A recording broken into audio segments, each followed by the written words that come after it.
The famous English monk John Lydgate once famously quoted, and I find this to be one of the truer statements that has ever been made in human history. You can please some of the people all the time.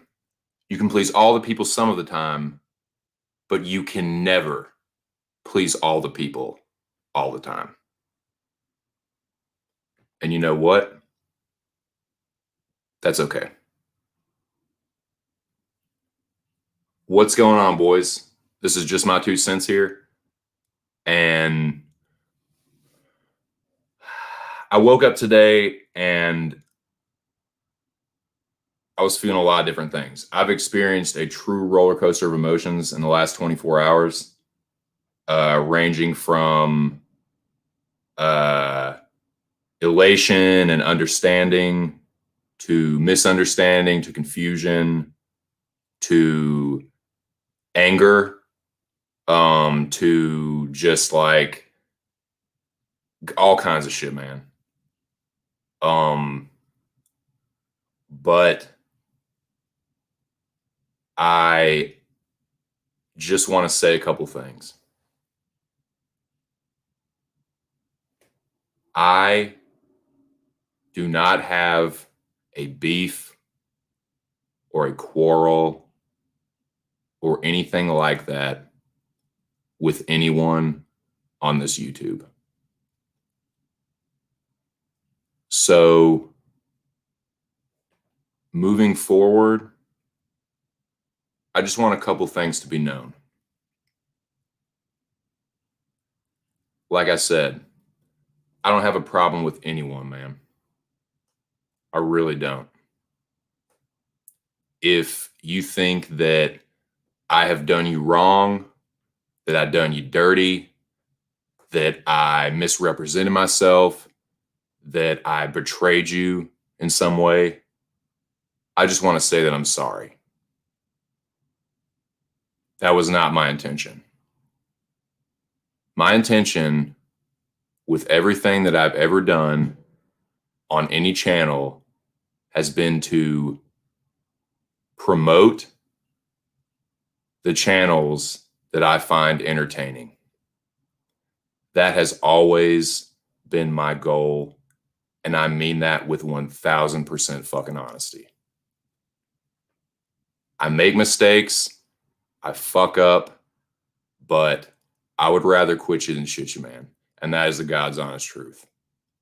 I don't have a problem with anybody. I don't have a beef with nobody. Life is too short, and I am too fucking old for that bullshit.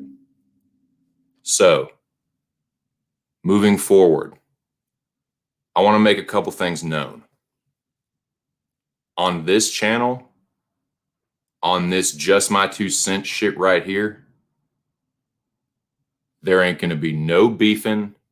There ain't going to be no drama. There ain't going to be no fucking backbiting. There ain't going to be no fucking sneak dissing. There ain't going to be no fucking dry snitching. There ain't going to be none of that bullshit. There ain't going to be none of that gossip girl bullshit on this channel. You can miss me with that shit for real, bruh. Like for real, for real. This channel is going to be all about chillness, about the cracking of jokes, about the smoking of weed, about the talking about entertainment, things that are entertaining. I want this to be a fun and relaxing place where you can bullshit and shoot the shit and talk about things that entertain you. The only thing I'm going to be debating about ever on this channel is friendly, spirited debates about fights and stuff, like with Jack or somebody. But that's the message that I want to be known. This is not the channel for the drama and the bullshit. Everyone is welcome here. I welcome you. Come into this lounge, sit down, have a casual toke, have a laugh or two, chill the fuck out, escape for a little bit. That's what this is about, man.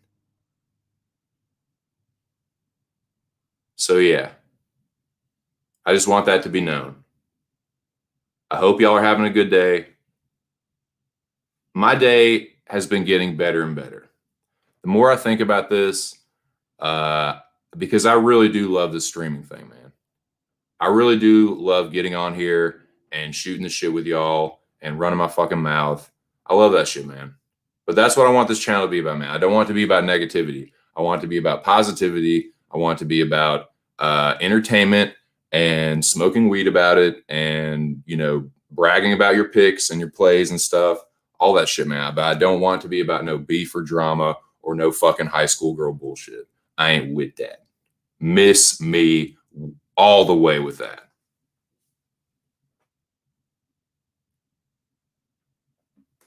So what's up, man? What's going on, y'all? What's going on? How the fuck are y'all doing, man? And man, we can talk about. I will talk about fights a little bit, but not right now, man. I'll talk about anything else but fights right now. I want to change the record on that one a little bit.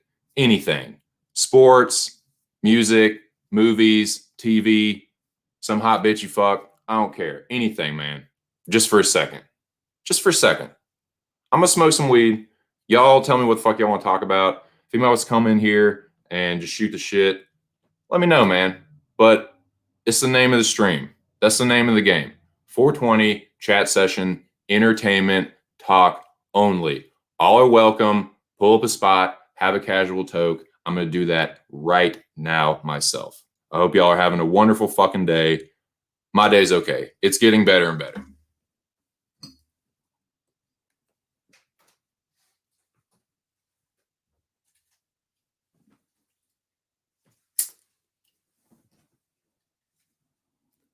What's up?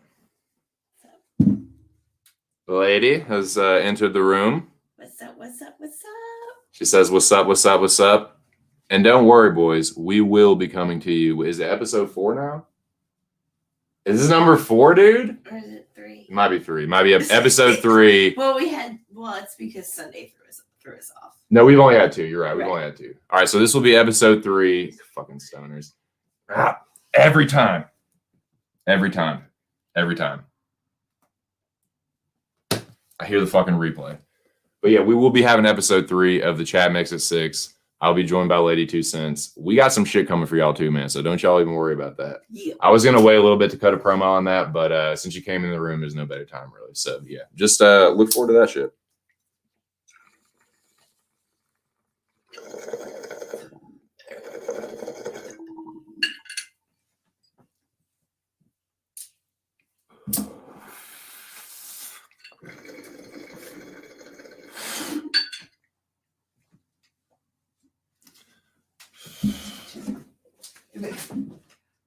Bye.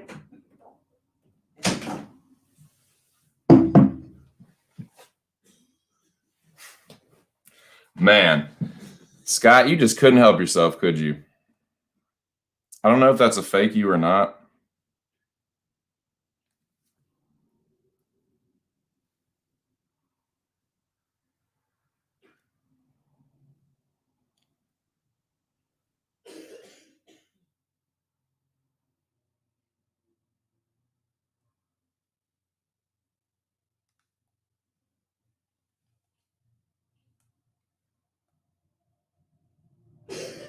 But yeah, what's going on?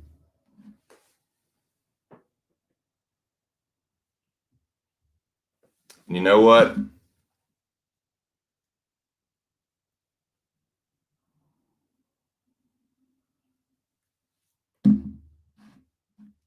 I just said anything but fights for the minute. Man, some people are just hard to hear, man. Give me something, man. Give me anything, any topic besides UFC fights. We'll get to that for a minute, but Jesus Christ, there is more to life than UFC fights, boys. You might not believe me, but there really is. Just give me any other topic.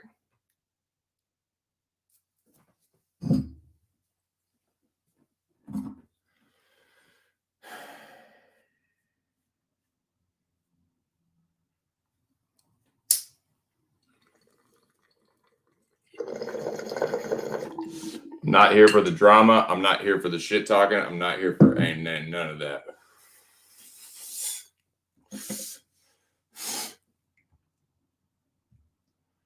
Big Moy's in the building. What's up, Moy's? What's going on, man? How in the hell are you? Howdy, pard. Moy's is all about the cowboy shit. You know what, Moy's? You know what, Moy's? I'm a bit of a cowboy myself, you might say. All right. Okay, boys. Okay. Look, and I've said this before.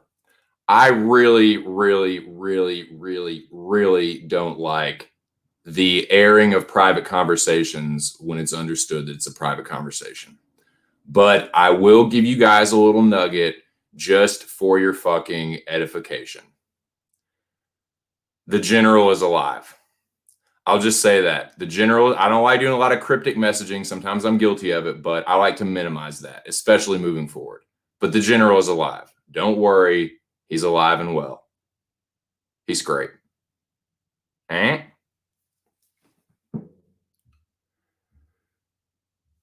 Jackson's only new movies he's looking forward to: Godzilla versus King Kong. So we all think about that, man. Are y'all team Godzilla or y'all team King Kong?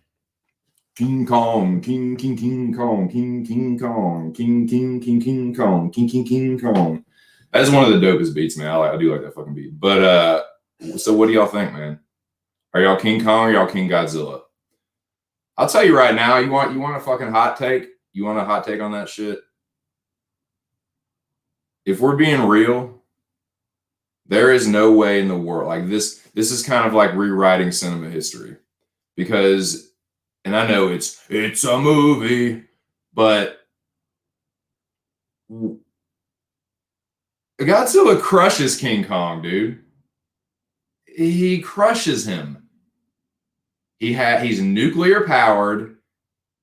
Historically, he's like 100 times bigger. Godzilla is like, I mean, King Kong is like chilling on like the needle of like the Empire State Building or whatever that building is, the Chrysler Building, and fucking Godzilla like towers over entire cities. Like Godzilla is winning that every day of the week, but they're gonna make it more competitive. I don't know who they're gonna have win it. They might have some bullshit where they like team up against another monster. That would be kind of cool though.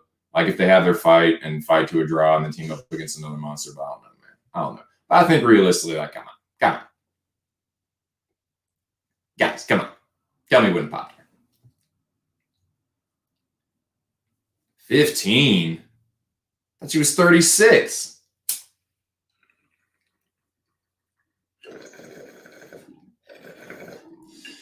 What y'all know about that fucking... What y'all know about that proprietor of fashionable male life? What y'all know about that Shannon Hamilton life? What y'all know about that early Ben Affleck Shannon Hamilton life? See, Bruce, I don't like you. You don't come into their work or shop or do anything. You're one of these loser fucking mall rat kids. Yeah, that's what you loser fuck. You don't come here to work or shop or do anything. And I have no respect for people with no shopping agenda. Okay. I like shiftless layabouts. So you can call me right now.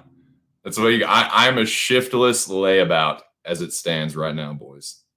And I'm not embarrassed to say it. It's just the truth. Right now, I done busted my back for almost 20 years doing landscaping. And I'm on a little sabbatical, so you can kiss my fucking ass. I don't care. It ain't gonna last forever, but right now, yes, I'm a shiftless layabout. I'm one of these loser fucking mall rat kids. You know, I don't come here to work or shop or do anything. You know, act like I fucking live there.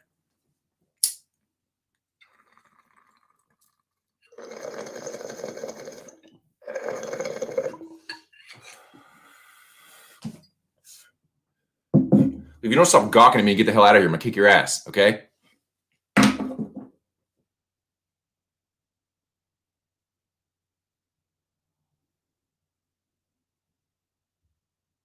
Oh, yeah. Oh, no. There goes Tokyo. Go, Godzilla.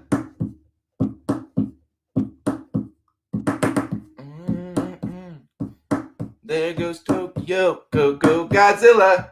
Oh yeah, I'm a Godzilla. I'm Team Godzilla. You can just no when he goes and blows that fucking nuclear like breath of fire. Buddy getting fried. Curious George getting fried. You know what I'm saying? Buddy getting toasted. You can't stand up to that. Come on, man. I got nothing, man. So, Artem, why do they keep making movies and shows where they just, oh my God, you said it, dude. What in the fuck with that? These motherfuckers cannot come up with an original idea to save their dicks or their pussies or their asses or anything. They can't do it, man. They literally, because it's a movie making thing. That's what y'all probably already know this, but with Hollywood, dude, with the major movie companies and all that, it's all about marketing. It's about that. That's why so many movies that you see, like especially stuff that's adapted or like something that like looks really cool, and it's like, this movie has not been rated. This movie has not been rated. Whenever you see this movie has not been rated, what that means is they're trying to do everything they can to make it like a suitable PG-13. Because what you get with PG-13 is more money. It's like the opportunity for more families to go. It's more like more younger kids will go. Like, it's just a PG-13 movie. Like, the parents are like, okay, yeah, you can go see this one. I don't give a fuck. You know what I'm saying? Like an R-rated movie automatically just cuts off some of your potential like revenue. R-rated movies typically don't sell as well. R-rated movies, like, you can't. Yeah, it's just you're hamstrung a lot by the studios. And that's for like directors and stuff. But dude, yeah, it's bullshit. Like, I can't remember what it was. Oh, Bloodshot. Now, dude, I want to do a comic stream on some point because your boy is a fanboy. I have a fucking Captain America rug, dude. I have a Captain America rug. It says the mad bomb. It can destroy the world. So it's like Cap and this like mob of people behind him, and like the city's on fire. It's like a war zone, basically. Like it's just run amok. It's total pandemonium. There's people like, and then Falcon is in the background, like fighting off like the attackers, and like Cap's on the front. He's got his shield and he's like going at somebody too. It's pretty awesome. But yeah, it says Kirby is back and greater than ever. Captain America, Marvel Comics Group, that has the whatever, the authority stamp, and then 25 cents, 193 January, 02453, and then it has the CC shit. But yeah, I have that shit on that's on my floor. But yeah, I like Cap. I'm a Cap simp. But I have this. My brother gave me this. It's like this collection of shot glasses, and it's so fucking dope. It's Spider-Man, Cap, Hulk, and Wolvie Berserk style. It's fucking awesome.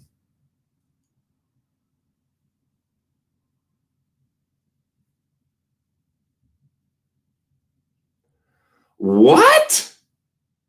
Are you fucking kidding me, dude?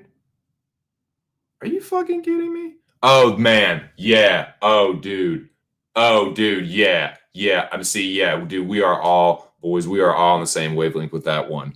And I'm telling you, y'all already search your feelings, boys. You know this to be true. They are going to make a live action of every single motherfucking animated Disney movie that has ever been made. It is an endless stream of revenue. I mean, Disney, yeah. I mean, look at me. What can I say, man? What can I say? I've got a fucking Mandalorian thing, but like, I can't. Yeah, I'm fucking. What can you do? Well, I mean, what can I say, man? Yeah, I'm sitting here like talking out both sides of my mouth. I love it. I love the Mandalorian. I'm a Mandalorian simp. I mean, Jesus Christ, I do nothing but put fucking like Din Djarin and Boba Fett like memes and gifs all over the fucking universe of Twitter, and like it's ridiculous. It's ridiculous. But yeah, I mean, what can I say, man? But yeah, I mean, on some real shit, yeah, Disney's the evil empire for sure. Like, I do as much as I can to avoid getting like this, dude. They will smack the shit out of you with that copyright stuff. Copyright infringement. Disney will smack the living shit out of you with that, dude. So yeah, what can you do, man? What can you do? Some things just are the way they are. Generally. Play for a year and a half, moves are closed, and they open for a brief period. Never went. Yeah, what in the fuck, man? What is the fucking what is up with that bullshit? Dude, what's up, Cholo? I guess I don't know if you're in there or not. A word? Yeah, we'll talk. I'll save that. No, it's all good, Jack. I'll save that. I'll save that little nugget for like I'll move that to the for the end of this for towards the end of the stream for sure. Good God. Okay, where you got? Okay, I'm glad you brought that up. We're just on movies right now, boys. We're gonna do about an hour of movie talk. I could do in movie talk for the end of my life because I'm a movie fucking nerd. I'm a movie buff. I literally have like, I mean, obviously, like I haven't been, the DVD thing has slowed down a lot. What I'm now doing is trying to find like cool Blu-rays. I don't, like I said, I'm a shiftless layabout, so I don't have a lot of disposable income, if you know what I'm saying. But yeah, I was starting to build a nice little, little 15, 20, like little Blu-ray collection. But I have oh, you know what I should do, man? I'm gonna start doing this shit. I'm gonna take like, I should take like a snapshot or a picture of like a screenshot, I mean, of like a section of movies, like 10 movies or something, and just like talk about that. Just do like a movie night where we just talk about movies and like, okay, movie night, boys, and just talk about the 10 movies that I have, like, whatever. That's just a thought. Good God, shoot me in the fucking face. Fuck that. Yeah, just fucking. Oh, are you talking about Tenet? Yeah, okay. Where you guys at with Noah, man? Because he's one of those guys, like, he gets overrated like a motherfucker, but he also gets unfairly criticized. Like, people say that his movies have no emotional impact. I'm like, are you fucking kidding me? Are you fucking kidding me? Like, his movies have no heart. Get the fuck out of here, dude. That is complete fucking bullshit. That is complete bullshit. I get the chills every time I watch Inception. Give me a fucking break, dude. Batman Begins is a sweet fucking movie. Memento is an awesome fucking movie. His movies are so cold and they have no heart.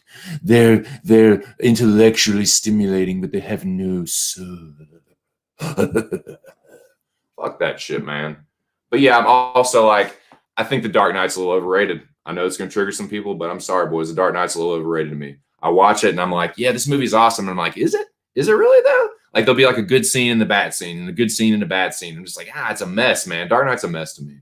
But Inception, to me, Inception is Nolan's episode de resistance. That's his fucking like that fucking pinnacle of his like greatness.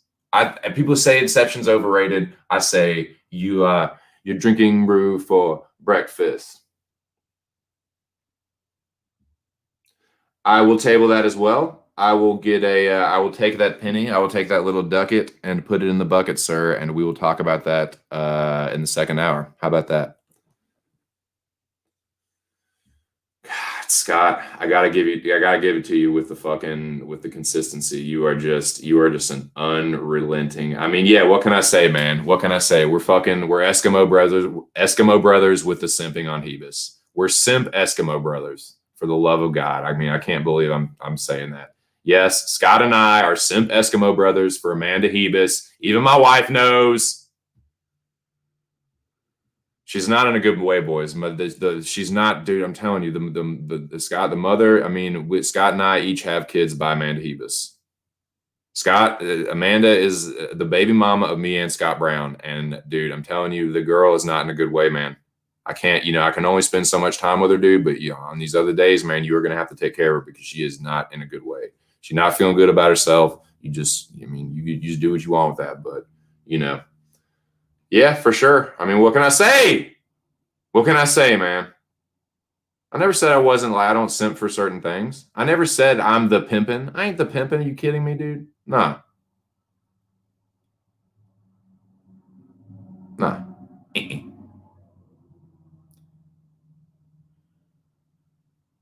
Oh yeah, good shout. That's a really good shout. The Prestige is a really, really fucking good movie.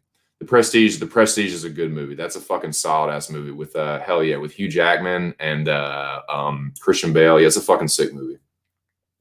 Del Toro is doing stop motion animation remakes in the brutalist, and actually that kind of that kind of piques my interest a little bit because I like Guillermo. Is that how you say it? Guillermo del Toro. Del Toro. God, Valentina. No, she's not blood, but she's yeah, man.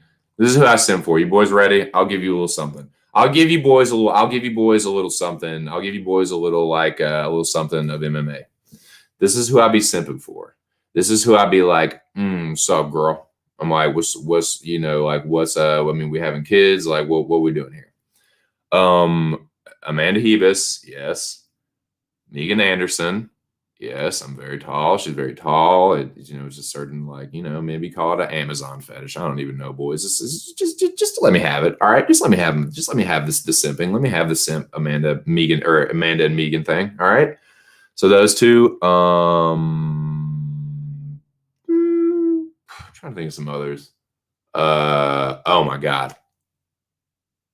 Oh my god. I fucking watched the Workaholics episode, The Temptress, where she fucking like comes in the cube, the Australian like temp like comes in the cubicle and she's like they're like trying to like act like she's like not the shit and like they're brushing her off and like yeah whatever like you think you're so like yeah you think you're so like I can't remember what Adam says but like Blake is like trying not to look at her. She's like she has the face of a goddess.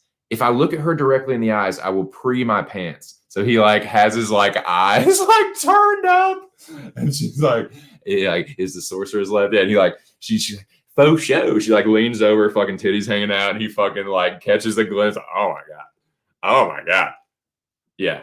Megan, Amanda, oh my god, Valerie Loretta. Oh my god.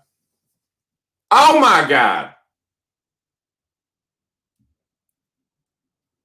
What's up, dude?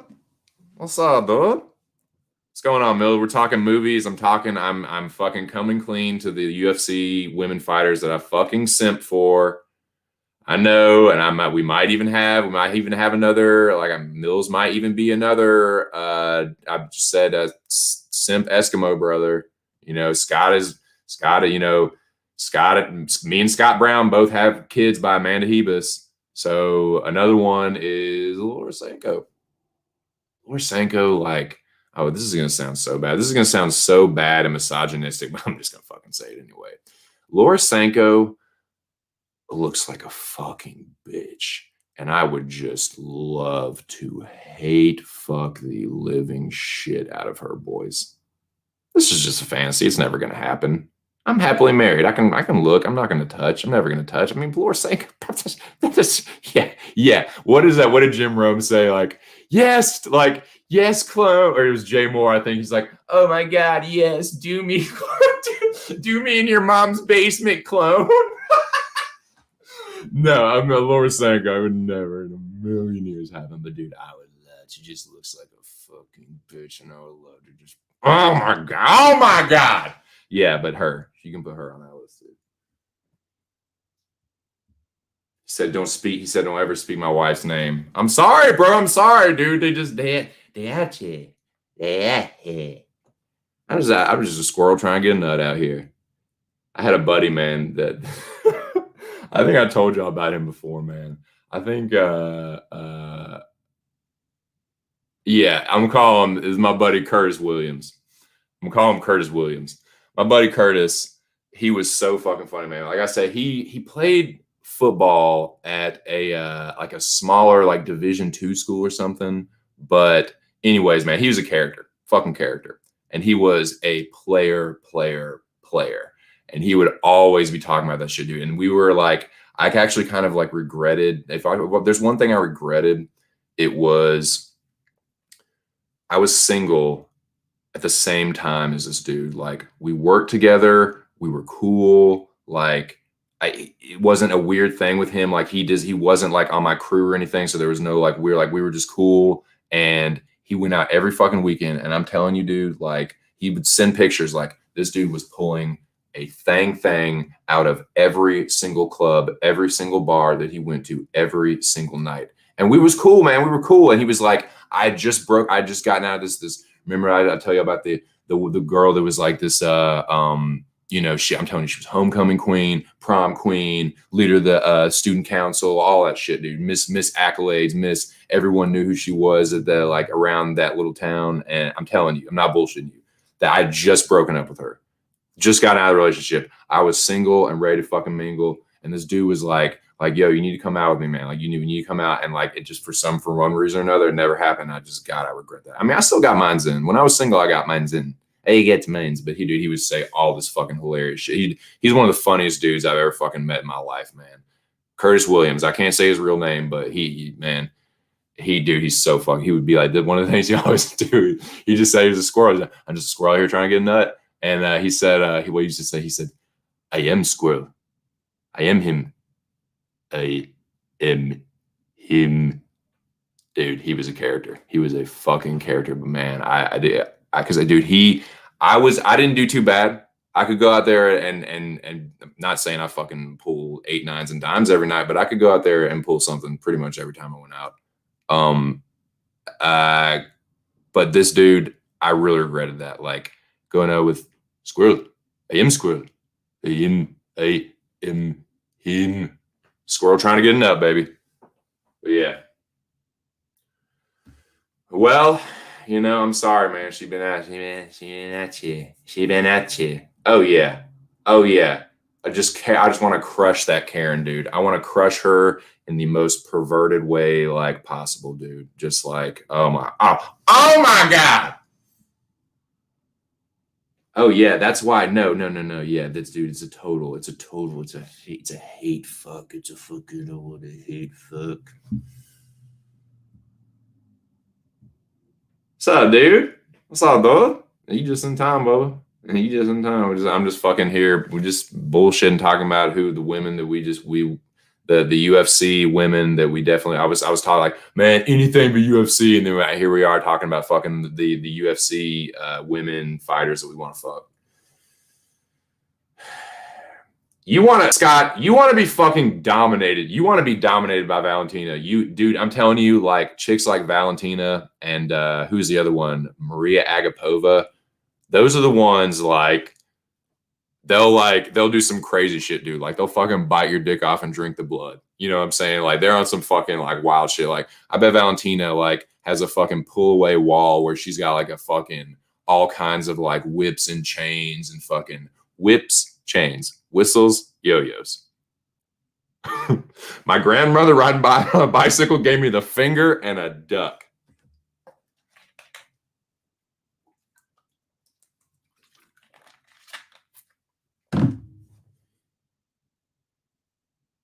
He said McKinsey. He wants them Tatterals, son. He likes them McKinsey He likes them McKinsey Derns. He said, give me them McKinsey. He said he wants to fucking motorboat them McKinsey Dernses. Oh, hey, no. Hey, bro. Bro, we're naked. My dude, my homie. Your boy is famous for crushing a butterface. I don't care.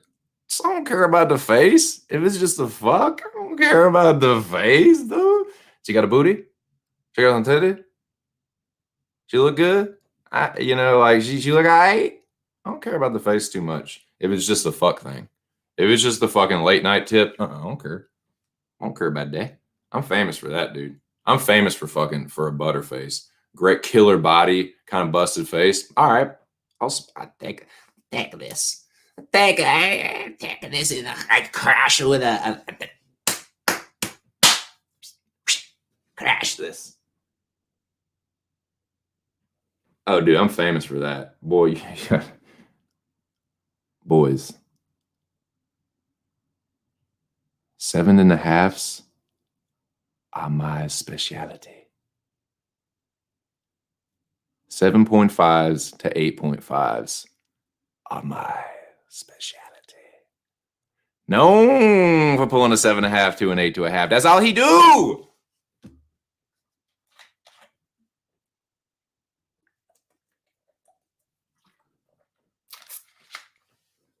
The group of hot girls.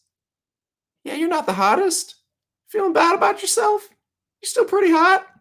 Come on over here. Man, come on over here. Talk to me. Shit. Known for that, man. Now this is just jokes.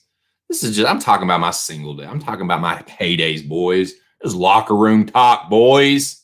You know how that shit go. Boy, she has some mama rolls. She has some mamma rolls. She has some mommy mamma rolls for sure. Yeah, dude, doggy style is one of my favorite positions anyway. Like, she got a booty, yeah, booty cheeks. Yeah.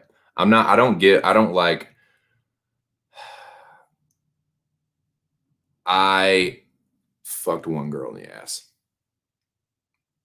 I didn't see what the big deal was, and I've never done it since. No butt stuff. I don't like butt stuff. Not butthole stuff. Nah, nothing. Nah, just none of that shit. You don't put for girls, you don't put your finger near, just nothing. None of it. Just nothing. That's where dookie comes out. That's dookie. That's a dookie hole. That's nasty, man. That's a dookie hole. Stuff comes out of that, man. So no, not for me. But yeah, butt cheeks. Oh God, I love butt cheeks. I'm an ass man for sure. Butt cheeks. Female butt cheeks. Oh my. Oh, here's another one. I forgot about. Here's another one. Norma Dumont. Oh my. That fucking tater. Oh my God, Norma Dumont got a fucking tater, boys. She got a tater. I know asses, man. I know boys. I know a woman's ass. I know a woman's ass cheeks, boys. If there's one, I don't know much, but I know a woman's ass cheeks, and that is a fucking tater, son. But yeah, for sure. Okay. Enough of this fucking boys club stuff for the moment, boys. We'll get back to it. But yeah, that's my list. It's Amanda, Megan, Norma, Laura Senko. That's the Mount Rushmore. That's the Mount Rushmore for me. Mileage may vary, Luke Thomas would say. As King Donk would say. Now, where were we? I was talking about Christopher Nolan movies and how I think that Christopher Nolan, he gets kind of overrated and underrated. Like, I think that he like some of his movies, like The Dark Knight, is pretty fucking overrated to me. I think that I really love Inception. Like Inception, Memento, and Batman Begins. That's my Nolan shit. But yeah, like people like Prestige would be in there too. It's between. I'd say Prestige is probably number 3 actually. So Inception, Memento, and then Prestige would be number 3. Close 4 is Batman Begins. I don't think The Dark Knight's a bad movie, but I think that movie gets mad. People are like, that is the best. Like, I remember, dude, okay, so I think I remember telling some of y'all this, that like one of my buddies was the manager. He worked in the movie theater forever, dude. There was like 3 movie theaters in this town that I lived in. One of them there were 2 of them that were kind of off the main highway that went through. It was just one main highway that went through the middle of the town. And there was 2 movie theaters on that at some point, and then there was one that was downtown. But one of the ones that was on this highway was like a small theater. It was only a 4 theater like multiplex. Small. It had been around since like the 70s, I think. It had this awesome like mural of that it was made. I'm pretty sure it was painted in the 80s at some point, but it's like got like it's a mural of just all these different like classic movies, like movie figures like Rocky and like Han Solo and just all this cool shit, man. It's awesome. But anyway, my buddy was the manager there. My buddy started at the concession stand and the ticket counter or whatever, the ticket taker, and worked his way all the way up to like one of the high. He was basically like second in command. He was like the general manager and then him. And your boy would get the hookup. I'm not even bullshitting you. Your boy would get the hookup like a mugger fugger. Like, I saw so many fucking movies for free, so many fucking times. Any movie that I was just kind of like, I kind of like that. That movie was pretty tight. Saw it for free.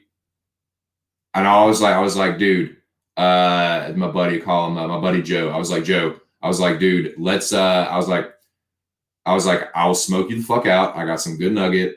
I will smoke you out if you let me see this movie for free, and then we can like chill later and I'll smoke you out again. You'd be like, all right, cool. And so I would literally just like go to the movie theater like a little bit early, like 20 minutes early. Like, we would coordinate it. I meet him because it was chill. This was not like a super, this was like the smallest movie theater in this town, right? But it was like super chill. And so I'd meet up with him. It wasn't really busy, you know, just be like, I mean, like, and I've known this dude since high school, man. This is like one of my younger brothers, like good high school friends, but he became like a really close friend of mine. Like, I'd say this is like, I'd rank him probably like number 2 or 3 for like my best friend. And, but anyways, so people like, even like, and I was cool with his manager too. Like, I had smoked with his manager before. Like, he was a cool guy. Like, I knew him too. But so he didn't give a fuck. He didn't really give a fuck. He was making his money anyway. He was fine, man. He had a good job. But yeah, so because he would do the same shit. Like, the general manager would let all his friends and like family like see movies for free. Like, it was just kind of a thing that it was kind of like an understood perk that they got. So the district manager didn't really trip on them for that for whatever reason, or like didn't really press them about it that much. But anyways, back to the story. So like I said, all I would do is like 20 minutes beforehand, I'd be like, yo, Joe, like, I'm coming through. I want to see. It was this, I think the period of time was like 2007 to like 2012. Yeah, in fact, I know 2013. It was 2007 to 2013 because it kind of started. I think The Dark Knight was one of the first movies that I saw there for free. And then it ended when he went to this other like they built this huge new oh yeah, I'm sorry, there were 4 theaters. There's 4 theaters now. They built this huge new multiplex, dude, right in the fucking, I mean, right in the middle of town, dude. Like the Jimmy Jam center of the motherfucking like epicenter of the traffic. Like, it was such a crazy idea. Like, it created such traffic problems. Anyway, that's another story for another time. But anyway, so he moved over there, and that's kind of where it ended. Like, he ended up like quitting there, and that was it. The ride was over. But it started around The Dark Knight. But like, for example, I'd be like half an hour till showtime. I remember I saw Avengers when Avengers first came out. Like, I saw Avengers at this theater like 3 fucking times for free. Thor.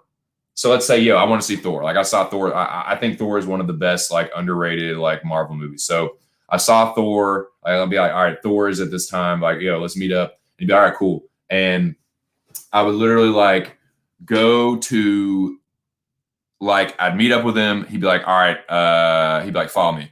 And we'd like walk upstairs, like where the projection booths are and like the manager's offices and stuff.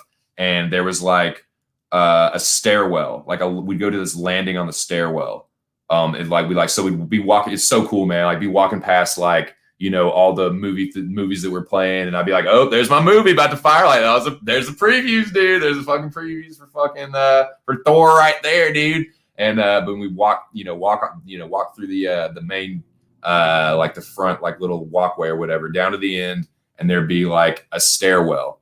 And it was awesome when it worked out like this, because this is always where we smoked. But sometimes the theater that I was seeing the movie in would be right below it. So what we do is like walk down to the end, be in the landing, like me and Joe fucking chiefing up, like just like puffing tough, like smoke like 2 or 3 bowls right in a row, just like just like boom, boom, boom, bust them down, be high as fuck.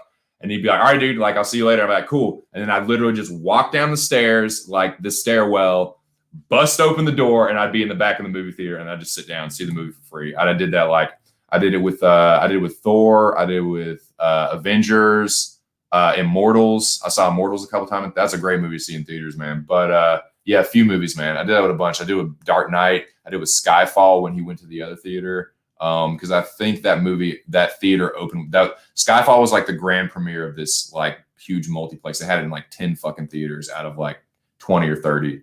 But yeah, that like, man, it was so awesome. That was like, for like a movie nerd like me, a movie like nerd stoner, like, oh my, it was like heaven, dude. It was like the best shit ever. And I'm like in my mid 20s, you know, it's just, it was fucking great, man. That was a nice little treat.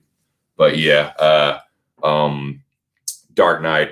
And like, I remember seeing in theaters and like, it was my brother. Oh my God. My brother is such a fucking Christopher Nolan simp. Like my brother like wants to fight me when I talk shit about the Dark Knight.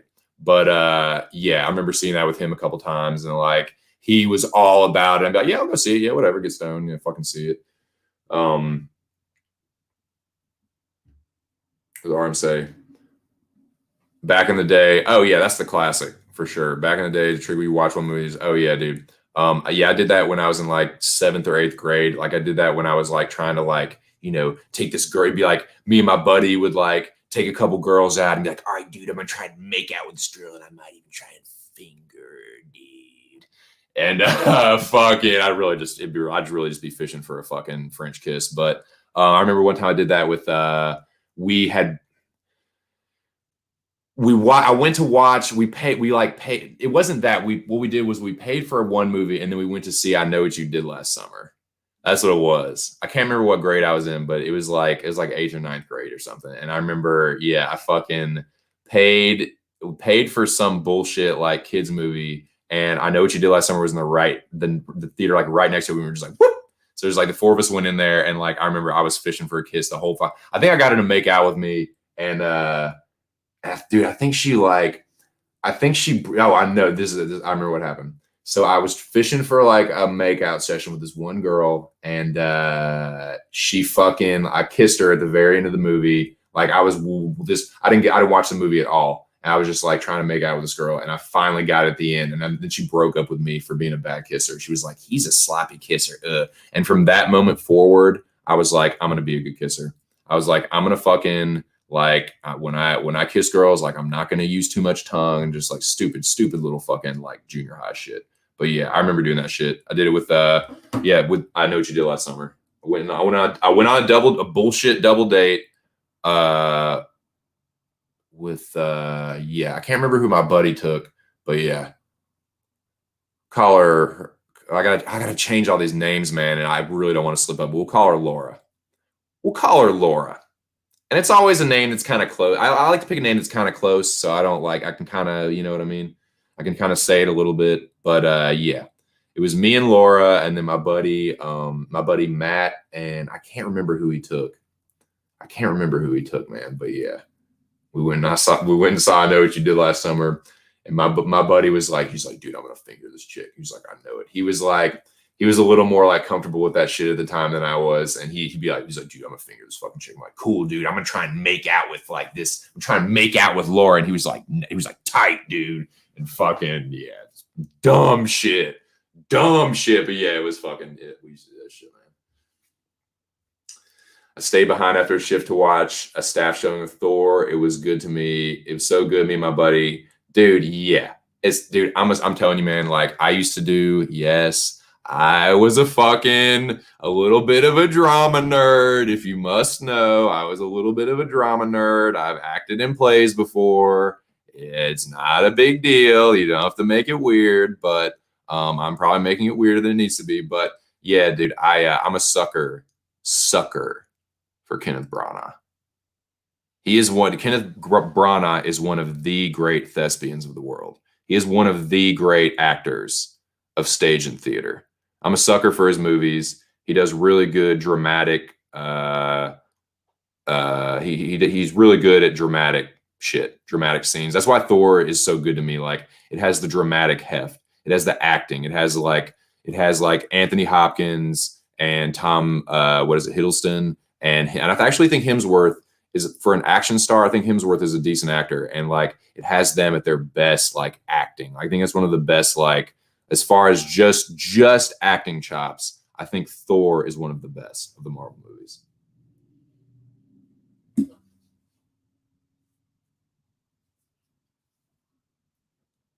You want to know what play I acted in high school? I only did one play, But it was the fall production. It was the fall production of the Shakespearean class. It was a Shakespeare. Take a guess. Take a guess what it was. It was a Shakespeare play, a famous Shakespeare play. Pretty damn famous Shakespeare play. It's been adapted and adopted, but yeah, it was a thespian. I had a decent amount of lines. Like it was not lines that I had to memorize. I was in like 3 scenes, I think. One scene, I didn't say shit. I was just standing there and I said like, "Oh, hello," or some bullshit. And another scene was like the one where I really got to like, I actually had a scene with the dude. I had to like argue with him, and we didn't have a fight, but we like almost had a fight. And then there's like one more, but it was one that I had to like, I almost got kicked off of that motherfucker. I almost got booted off the set. Like my buddy was like, "Dude," I was like, "She's about to replace you." Like it was some fucking, it was some 21 Jump Street shit. Like what's his fuck was about to get, Colin, I think you're going to be Peter. It's like, "I've been preparing for months." Yeah, no one cares. But it was some shit like that. Like, it's like, you're about to be fucking replaced. Like you need to stop showing up late and high. And I was like, but I'm just going to keep doing that. I'm going to do both. I'm going to keep doing it. And then I'm going to crush it on the opening production night. And sure enough, I did. I killed it, boys. I killed it in that motherfucker. Guess what it was, though? Guess what play it was? Do y'all even know? Do y'all know Shakespeare play? Am I speaking Greek here? Am I just talking Greek here, boys?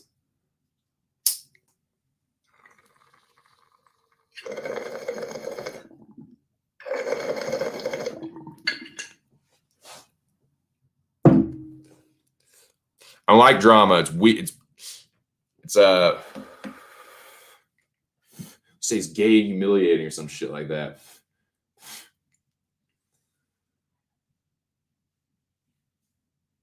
Maybe try one cooler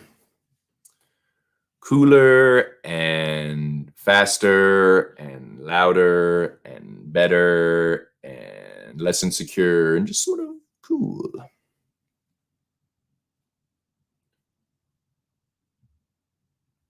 Got kicked out of Boogie Nights for being 16, man. Yeah, I remember I rented Boogie Nights, but damn. Yeah. Hate to hear it, Scott. My God, it's just a tragedy. One time in the theater, so Jesus Christ. One time in the theater, this homeless dude walked in with his fucking pet dog. Good God. Oh my, there's more. And I swear to God, he lit up a cigarette in the middle. He said, oh my God. Wow. I made this movie. Okay, sir. Yeah, get some call security. Call security. Yes, of course you did, sir. Yes, right this way.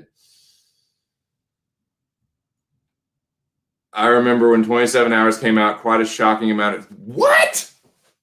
Are you fucking? Oh, now, dude, I will say one movie that people that I can say for a fact that I know some people, they didn't faint in the movie that I saw it in, but my buddy saw the same movie like the week before in the same fucking theater and like told me that people fainted. And it was Hostel, boys. They couldn't take the torture, boys, of Hostel, boys. Okay, here we go. We got some takers here. We got some good guesses here. We got some damn good guesses here. It's a famous one. It's not the most famous one, but it's a pretty decently famous one.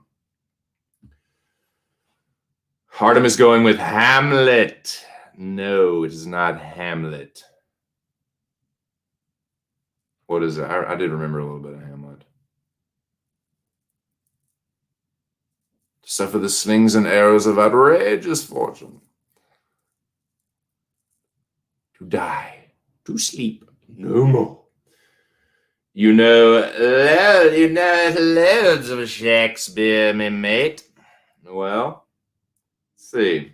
I was in a production. I was technically a thespian. Was Romeo and Juliet. That's a good guess, but negative. We're getting some good guesses in here. We're getting some damn.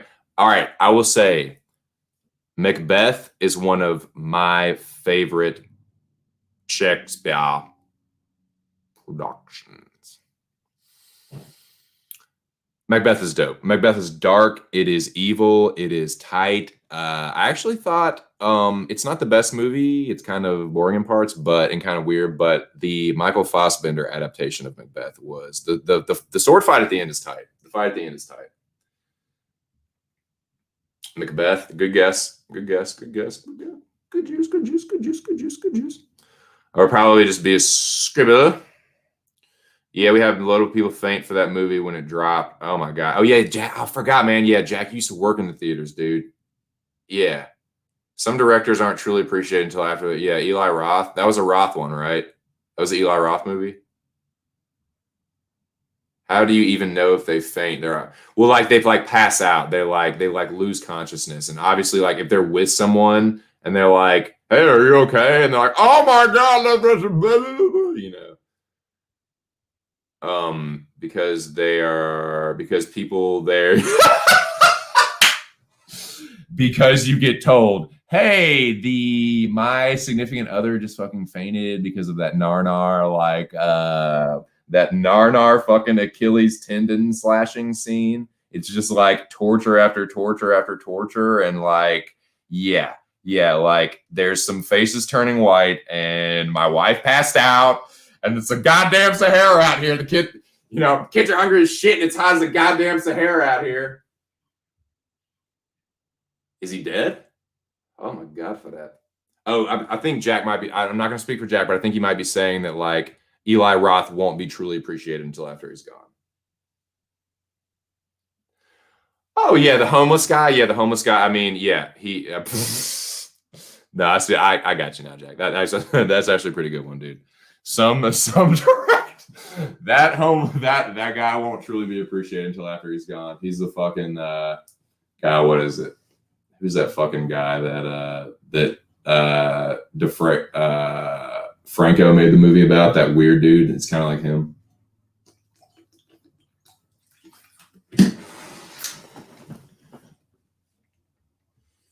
What's up, dude? What's up? We just talking movies, Nick. What's going on, man? How you doing? Yeah, just talking some shit, man. Talking that we were talking I was talking about how my buddy used to be the manager for this movie theater, and I used to see all these movies for free. And like he was second in command, but the dude that was in command, the dude was the manager. The night that because the manager like left, he's like, I got a new job. He got a new position in a movie theater in Washington State. And this was like just when Washington State had when Washington State and California had like become legal. So he was like, yeah, because he smoked. He was like, yeah, going to Washington State is going to be awesome. I can be able to smoke weed and be chill and like blah, blah, blah. But anyway, so he, on the last night that he worked there, he was like, dude, we got something special planned. And what we did was we waited until we saw, I went and saw, I can't remember what movie it was, but like I saw the latest showing of whatever acceptable movie I could see, because there's some movies I just won't sit through, even if they're, even if it's free. But yeah, there was like whatever movie it was, and then after that, they closed the theater up, and dude, we like went into the box office, like the place where you walk. I think that's what it's called, right? The box office where you walk up and get your tickets. We all like sat in that, but it was me, my buddy Joe, my brother, and this manager dude. And he has another J name. What should we call him? Jim, Joe and Jim. So it's like me, my brother, Joe, Jim, and because this dude, like my buddy and the manager dude I'm talking about, they literally have the same name. So yeah, one's Joe and one's Jim. But yeah, the four of us like boxed out the box office. Like we sat in there and we fucking like smoked. Like I think we smoked a blunt and like a joint, and like we boxed out the fucking box. We boxed out the box, man. But yeah, that was pretty tight. Fuck yeah, same here, dude. Just talking some movies, just talking some fucking bullshit. What a bunch of idiots. What a bunch of nincompoops. Yeah, we did that that jab feint. God. I'm definitely guilty of that. I'm definitely a fucking knucklehead. Going in there and skip from movie to movie after they finish. Nice, dude. That's tight. Most I ever did was 3 in a day movies. Yeah. I don't know. I can't remember. Now watching movies, man. Oh my god! But yeah. So Nick and anybody else is just joining me. What I was thinking about doing is maybe like either on the weekends or like one day a week. Because I have a decent little DVD collection. I know it's over 200, and then I have a decent like a very small Blu-ray collection. So what I want to start doing is maybe like taking a picture of. I don't even have to take a picture, but taking a few of them and doing a stream where I just talk about those movies, like why I like them. If you guys like them, you can come in and talk about them. If you think they suck, you can come in. Like we can, we can talk about shit like that. So that's what I want to do one night. Just call it like movie night, and I'm gonna, like I said, just make it like I'll get like maybe I don't know, maybe 10 might be too much, maybe like 5 movies or something. Because 5 could keep it going for a good little while. Yeah, I'll have 5 movies. That's what I'm gonna do. There it is, right there. Movie night. I'll pick a night, but it'll be 5 movies. We can talk about them. If you like them, tell me what you like about them. Anybody's welcome on the panel to talk about that. And if you don't like them, if you're like that movie fucking sucks, like you're an idiot, that movie's overrated. You can roast it. So yeah, I think I'm gonna do that. Movie night. Fucking movie night. Well, everybody walking out of 100 throwing feints. Am I going? Am I not going? Am I going? Am I going?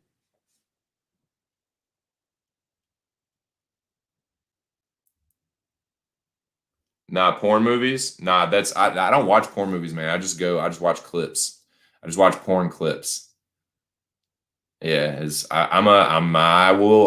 I don't want to simp, but I'm gonna give him a little shout out. Here we go. Since Nick, all right, Nick, I guess I'm a pervert, guilty as charged.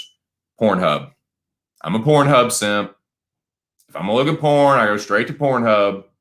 Guilty. Guilty as charged, boys. That's as far as that conversation is going. But yeah, that's where I go. No sirree. I don't do that stuff. I don't like any like butt stuff. I don't want any poop or like anal. No.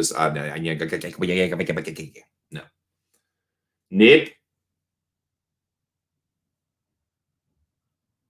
Yep.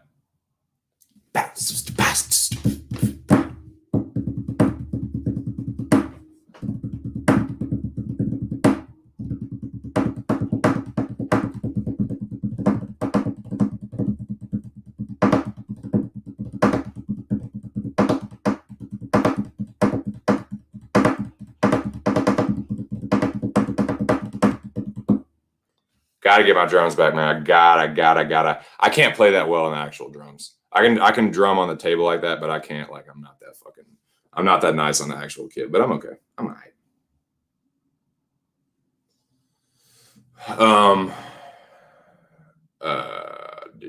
I'm definitely not that nice with my feet. I'm definitely not that. I'm actually pretty good on. I'll toot my own horn a little bit. I'm not a super great drummer, but the best things I do are definitely on the top of the kit. Best with the snare in the pocket. I'm a pocket rocket. In the pocket, snare, and the hi-hat. That's where I do a lot of my best work. In the pocket. I like the 2 sticks on the hi-hat, alternating. I'm not a really good, like I used to be able to read sheet music when I took guitar lessons. Forgot all of it for sure. What was I gonna say? I did take drum lessons for like 2 months, but I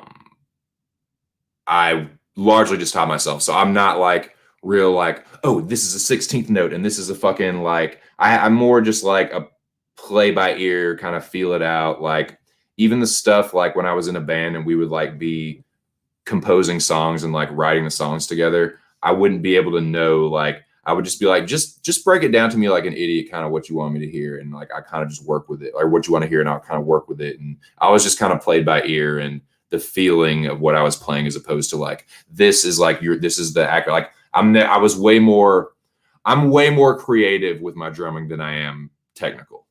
I'll put it like that. I'm a way more creative drummer than I am technical. I'm not a very great drummer, I'm okay. I'm aight. I'm serviceable, you might say. I'm a serviceable basic rock drummer. But yeah, I'm best in the pocket. But what were we talking about before that? Yeah, Pornhub a little bit. Porn treks, you get full clips. God, you would know about some shit like that, Scott. You fucking pervert. You pervert. What's up, Spicy? What's up, dude? Man, I need to smoke some more weed, dude. Okay, we are past the hour mark, boys. What are we going to talk about now, man? We just sitting here bullshitting. I'm just sitting here bullshitting, telling some, it may be ever so slightly exaggerated stories. Psych, they're all 1,000% true. But yeah, what do you want to talk about, man? We got 10 heads in the yeah, 10 heads in this myth. You know? What do you want to talk about, man?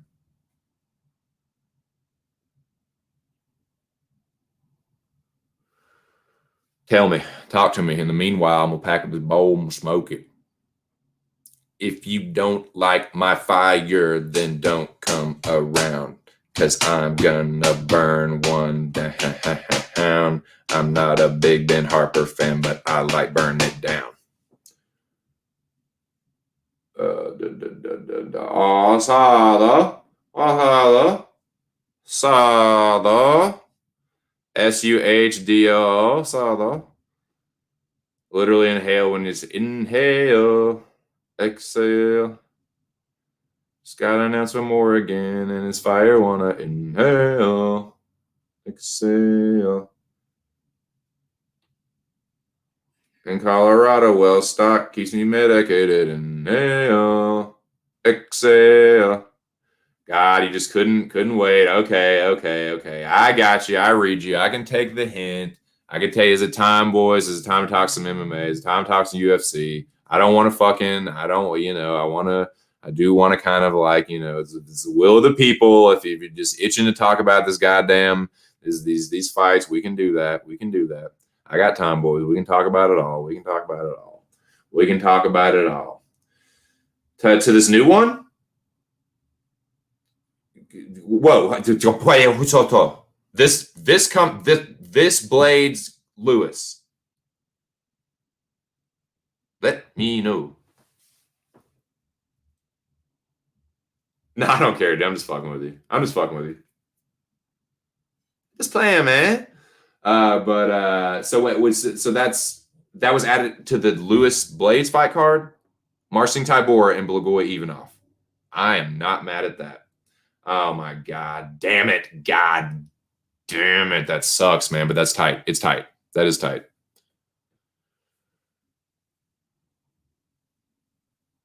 D-Rod and Mike Perry? For when? For who? Who what? For who what? Them both? Both of them is the same? That's the same for both? Perry, D-Rod, and fucking Ivanov and Marcin Tybura.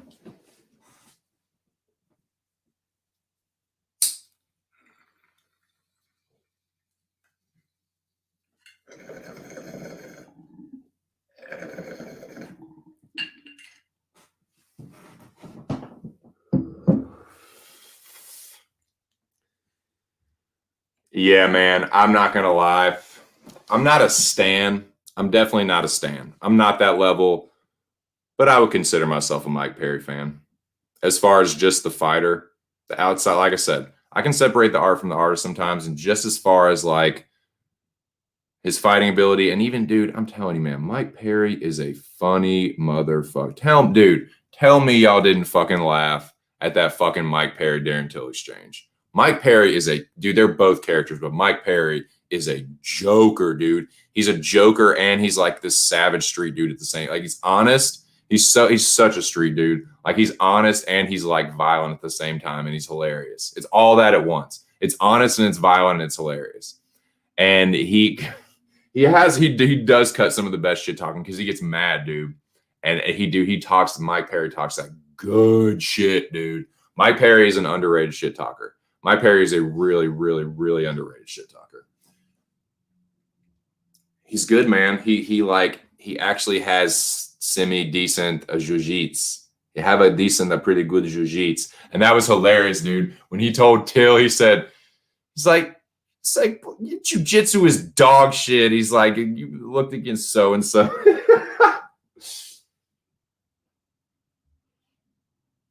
He's like, my Petty, no one can take me down in the UFC, Petty. He's like, I will give you that. You do have fat hips. He's like, you are hard to take down. Perry, I like Mike Perry, man. He's a character. I wish he would like get his other shit under control, but you know, you can't do anything about that, man. Only he can. But I wish he would, because I think when Mike Perry is winning and on social media saying crazy shit and he's hyped up and he's in a good mood, there's nothing but good things to come of that. There's nothing good but good, because what happens is he'll win, he'll get hype, he'll call some people out, and then it'll set up the next fight, and then he'll just be doing nothing but just like he's a character, man. And I wish that he would the stuff that and I hope he gets the personal stuff worked out so he can just, because he has a lot of potential, man. Look, he got head kicked by Jeff Neal. It happens. Dude, he's tough. He's really fucking powerful. He's pretty young too still, dude. He's what, like 28, 29? I'm telling you, man, like Mike Perry, if he can get his personal shit together, dude, he can be a motherfucker. Welterweight is the oldest division in the UFC. It's older than heavyweight, dude. Welterweight is the oldest division in the UFC. Mike Perry's 29 years old.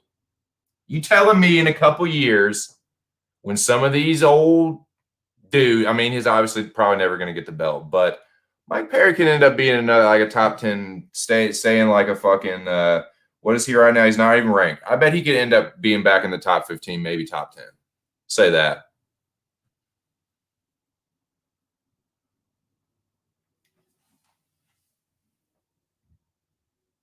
Usman's one of the youngest.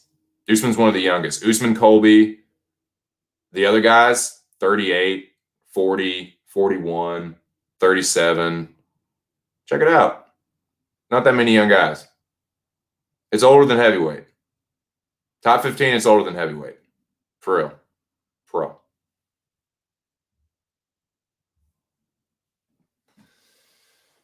Oh, I know, man. I'm telling you, dude. He went toe-to-toe with Vicente Luque. Hurt him a couple times. Like, man, he's fucking good, dude. He could be really good. Mike Perry's a good fighter.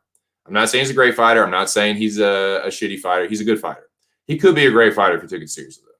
He really could be, man. Oh, yeah, totally, man. Totally. He crazy, man. He's street dude. He crazy, dude. Crazy, dog.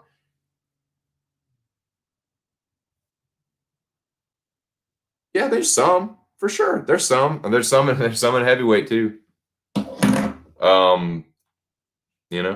Yeah, Volkov, Tanner Boser. He might not be ranked anymore, but anyway, welterweight. My point I'm making is welterweight is a very, very, very old division. I'm pretty sure it's older than heavyweight. If it's not, then I'll retract that. But if it's not, it is easily the second oldest division. And there's room for Mike Perry to slide back in that top 10. And because his power ain't going, no, power's the last thing to go, boys. And Perry is 29 years old. So you best believe Perry going to be cleaning some clocks if he gets his shit together. Trust and believe that shit. And I hope he does, man, because Mike Perry winning and getting on the mic and saying, because that's what it is, man. You know what's gonna happen. When Mike Perry wins, you know what's gonna happen. He's gonna knock somebody out, and he's gonna get on the mic and say something fucking crazy. And it's just so entertaining, man. I love it. Probably, I mean, he's a kind of a big guy, man, and like I think he likes to eat too, man. So I don't know if he would. I think he likes being a welter. I actually think welterweight is pretty good for him. I actually think it's pretty good because, like, let's look at his record. Let's talk a little Mike Perry right quick. A little platinum Mike Perry, because that's the whole thing. It's the X factors for him. It's like how seriously he's taking everything. Look, he's only been finished twice. One knockout, one submission. Submitted by Cowboy, knocked out by Jeff Neal. Neither of those are bad knockouts or finishes. Not at all. Not at all. These are his losses. Tim Means, Vicente Luque, Max Griffin's kind of bad. But Ponzi, Alan Jouban, come on, man. And other than that, it's all knockouts. Dude's entertaining as fuck. Split over Felder and all. But did he beat Paul Felder? Beat Cowboy Oliveira? Smoke Jake Ellenberg. But Jake Ellenberg isn't a great, like, Lim, Roberts, and Ellenberger, those aren't great wins. But, you know, he could be a good fighter, man. He really could be. Something like Means, like, yeah, Means is good, but all right. Mike Perry versus Tim Means, or imagine in 3 years. All right, take in 3 years. In 3 years, Tim Means will be 39 years old. In 3 years, Mike Perry will be 32. Mike Perry will knock Tim Means out in 3 years. That's what I'm saying. Like, give it a couple years and Mike Perry could be back in rank. That's all I'm going to say. I'm not saying Mike Perry's a world beater. I'm not saying he's some great fighter, but I think he could be a great fighter if he got his shit together and, you know, give it a couple years and some more training. Because I'm telling you, he's got decent jiu-jitsu. They have a decent jiu-jitsu. They have a very good takedown defense. Nasty takedown defense. Good jiu-jitsu. He's tough. He's really powerful. He's got good Muay Thai too, man. Mike Perry has underrated Muay Thai. Good knees, nasty elbows. He good. He a good striker. Mike Perry's a good striker. Mike Perry, like, yeah, he might have some losses, but these scrubs, dude, these welterweight scrubs, Mike Perry will just take them and eat them for fucking lunch, dude. Give Mike Perry a fucking up-and-coming welterweight or some motherfucker that like is untested. He will just smoke him. I wish he would get his stuff together.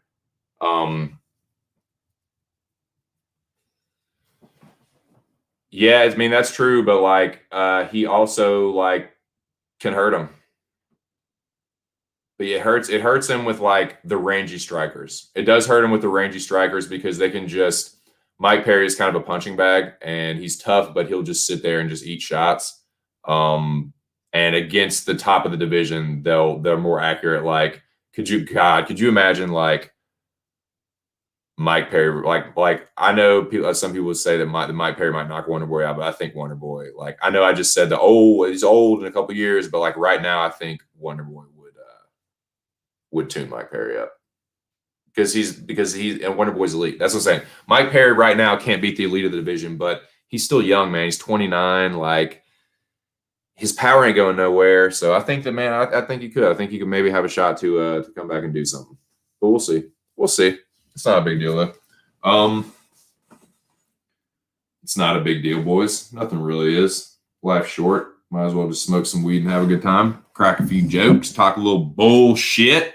Speaking of which, I need to fucking reload the Bing. Bing right here. Boys, I'm gonna be right back. Don't go nowhere. I ain't going nowhere. I'm coming right back. Don't y'all go nowhere. I'm in there.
Okay, I'm back, boys. Sorry about that. I apologize. I had to take care of some household matters. We got. What we got in here? What we got in here? What's happening? Let me get in this chat real quick. Uh-oh. There he is. That general. The general is in the building. Pay homage. Hear my belch. So what's good, man? What's good, man? We're just up in here chilling, having a little snack.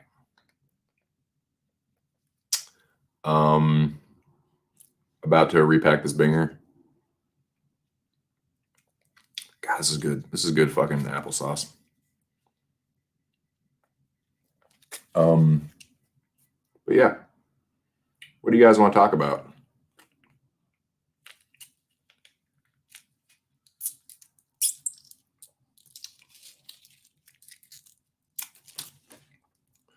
Okay, no, someone. So someone did say something about what was it, Lewis and Blades.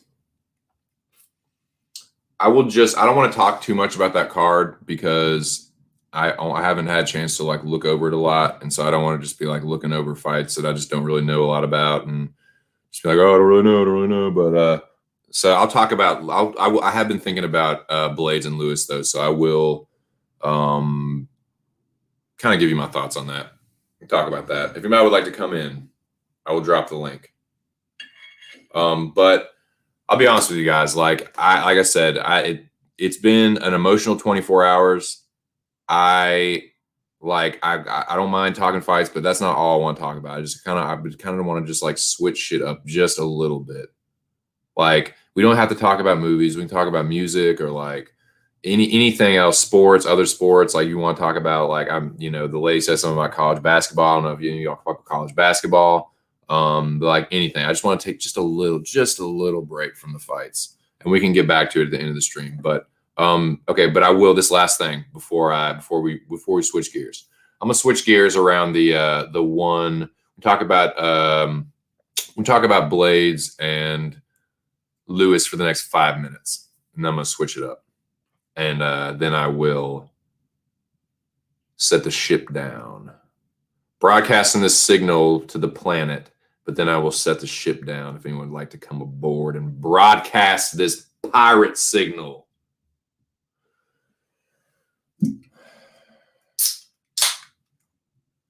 Canada Dry, free promo, you motherfuckers. With your fucking from concentrate asses. It has the best taste though. I'm sorry, I don't care. I know that when I put the steak in my mouth, the Matrix is telling my brain that it is juicy and delicious. You know what I've come to understand in all these years?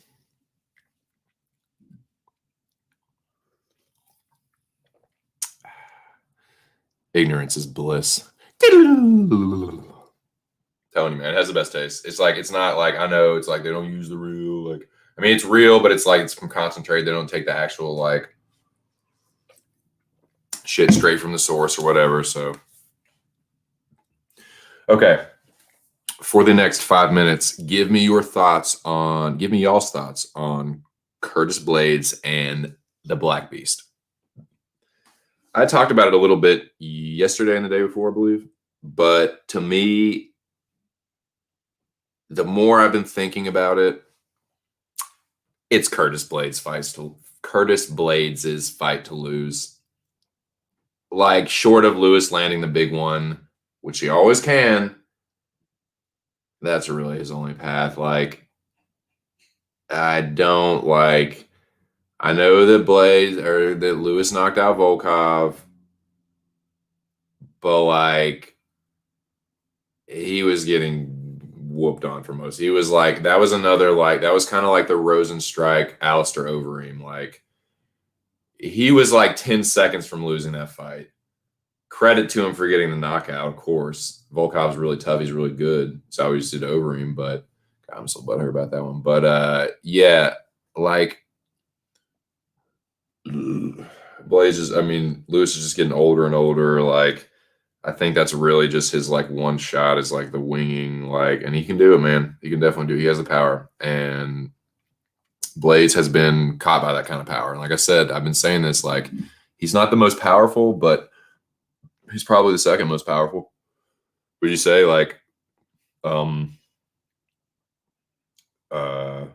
Francis and then Derek, or who over him? Stipe? He's got to be at least top 3. Pure power, I'd say it's Francis, him, and then maybe like Stipe or over him. Rear Naked says, feels sorry for Blades and Lewis that whoever wins won't get a title shot. Probably. Yeah, probably not. Probably not. I'm telling you though, man, I know I've been saying this shit for a while. I know I've bullshit a lot about. It's not really bullshit, but like I give John Jones, I criticize him for a lot of shit. But one of the main criticisms is that, especially recently, is like he has been saying that he is going to go and fight in the heavyweight division since Cain Velasquez was champion. I'm not bullshitting you. That motherfucker has been saying, I'm going to heavyweight since Cain was champion. That is not a lie. Go back and check it out if you don't believe me. The motherfucker been selling heavyweight wolf tickets for about 8 years. So, yeah, let's fucking see it already, John. I've been hearing this story for a while. I've been hearing this, oh, John Jones, imagine what he could do at heavyweight. Oh, if John Jones just probably already, he cuts a lot. He's got that frame. He's put on a little, put 20 pounds of muscle on. John Jones at heavyweight. Like, I've been hearing that fucking, that tune has been playing for years. I'm getting a little sick of it. I want to either see the shit or I want it to be shut the fuck up about. I'm serious, man. Either sign on the goddamn dotted line, make it for certain, because you've been saying this and saying it. Oh, I'm about to go up. Yeah, I'm about to go up. Oh, we got this fight for John Jones heavyweight if he wants it. Oh, John Jones, yeah, I think we're gonna go to heavyweight. Yeah, da, da, da. And then for one reason or another, it's just bullshit. So I'll believe it. I've said this before, I'll say it again. I will believe that John Jones is fighting in the heavyweight division when that fucking contract is signed and the fight is officially announced. Not, oh, John's going to get the winner of such and such. Oh my God, I can't wait. I'm waiting with bated breath because actually, no, I'm not holding my breath. I'm not going to hold my breath for this shit. It's not, I don't know. I'm not convinced it's going to happen. I will change my tune when that fucking fight contract is signed and the fight has been officially announced. Not, oh, we're going to give, yeah, that's always, like, that's not news. John Jones getting the winner of the heavyweight champ, that is not news. You know what kind of, that's been the proposition for years. Years, boys. Years it's been, oh, John want to, he can go up and fight the heavyweight champion. Because he's so dominant that you just can't, he can skip the line. He really can. And I'm not saying that he shouldn't be able to, but okay, let's see it. Let's fucking see it already, dude. How much longer are we going to keep hearing this bullshit? This fucking, I'm going to heavyweight, I'm going to heavyweight, I'm going to heavyweight, I'm going to heavyweight, I'm going to heavyweight. Yeah, cool. Cain was champion when you started saying that, motherfucker. When you going to shit or get off the pot for heavyweight time, dude? You've been trying to age all these motherfuckers out. And then Francis came along. And it gave you a little, ooh. It was, ooh. Yeah, it was real sweet. It was real sweet for you when it was just DC and Stipe. And you're like, okay, cool. But Francis is still there. So let's see it. Let's fucking see it.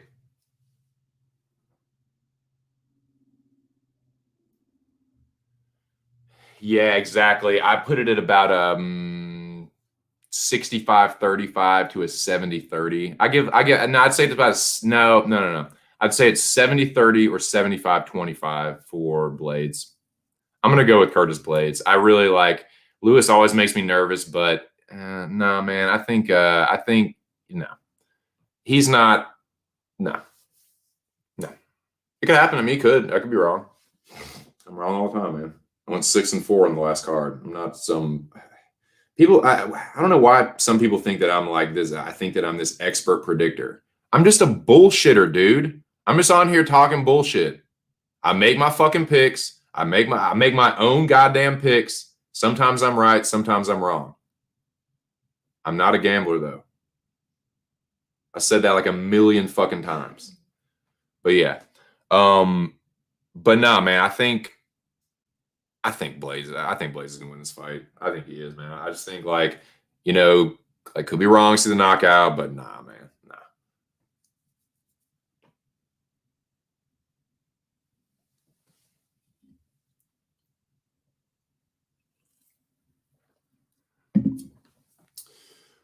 So yeah.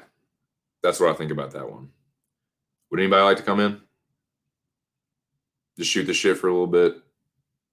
Just fucking have a casual toke and just talk about entertaining things. Let me know. I'll drop a link.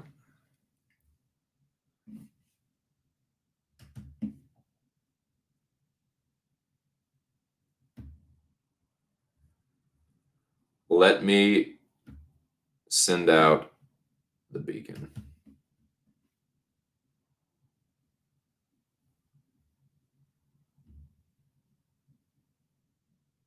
And there, yeah.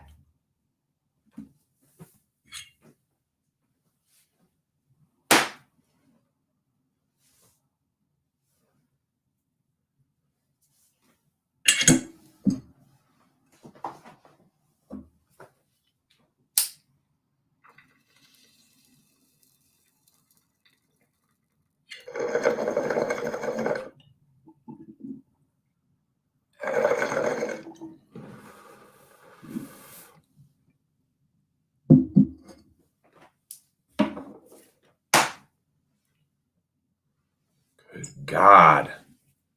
Motherfucker gonna cash out or what, man? No sweat. I'll be on for a little bit. I'll probably go for 3 hours. About 3 hours or so today. But yeah, boys, I'm just gonna be this is just a chill lounge, man. This is a place where y'all can just get away for a little bit, talk some shit, crack some jokes, shoot the shit, chill, smoke weed if that's your thing. If not, knock a few drinks back, whatever's clever.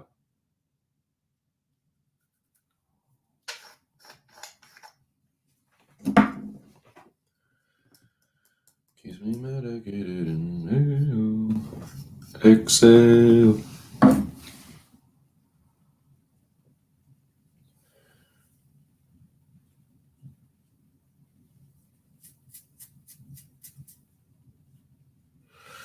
Well, I think I'm just going to pick a topic. Boys, I think I'm just going to pick something to talk about. And you know what? I want to actually, hold on. I want to actually look at something. I'm going to look at something.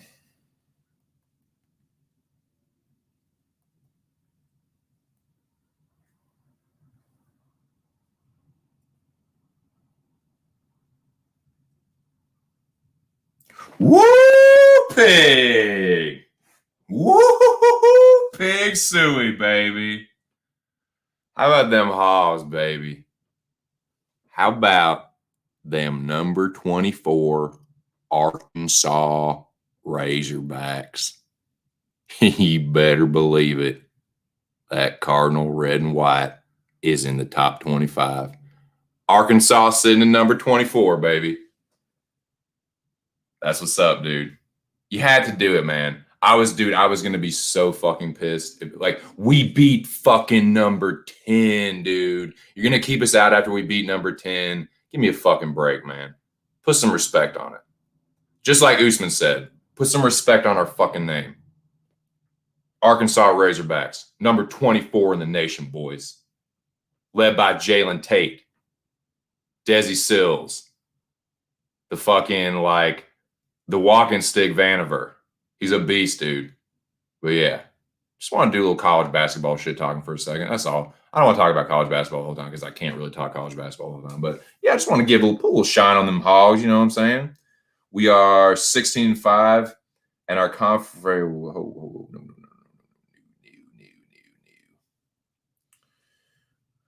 Just our overall record is 16-5, I think.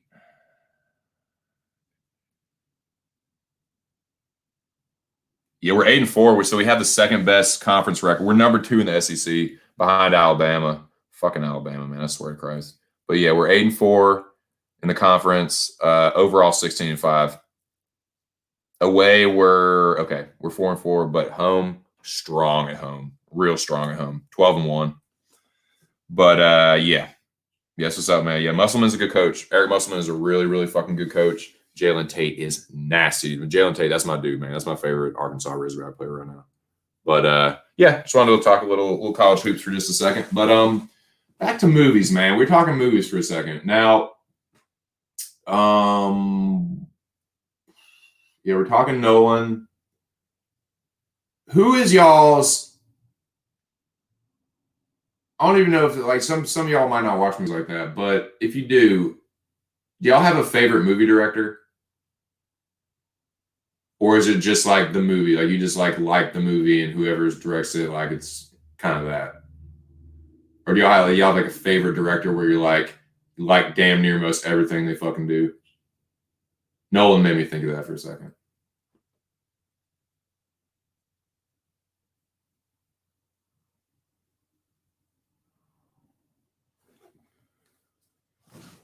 I'm trying to think if I had one.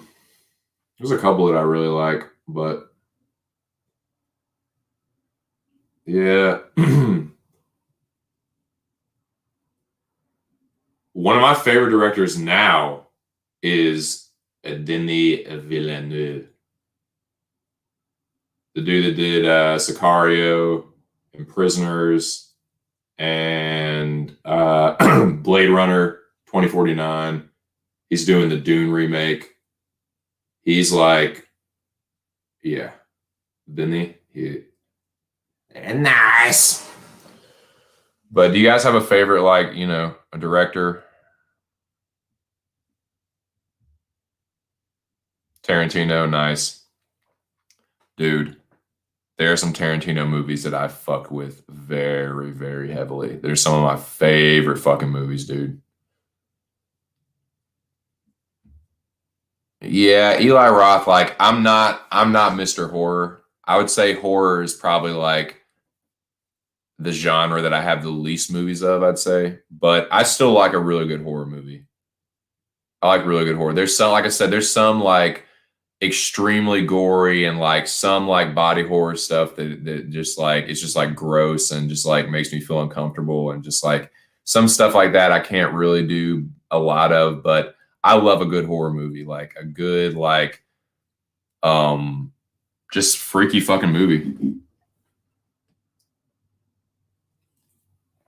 But I'm an action movie head. Action movies, I do like comedies a lot. I like sci-fi, like action, sci-fi, comedy. That's probably like my three shits. I have a lot of dramatic movies. Like I do love a good drama, but like action, I'm an action head, action, sci-fi, and comedy. Comedies. I'm a big fan of your comedies. Yeah, fuck yeah. He's good, dude. He's the fucking hot shit right now, man. He's the fucking hipster hot shit right now.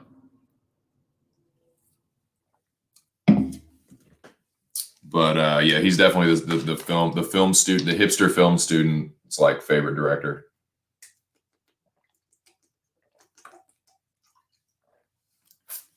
I think of some other good directors right now.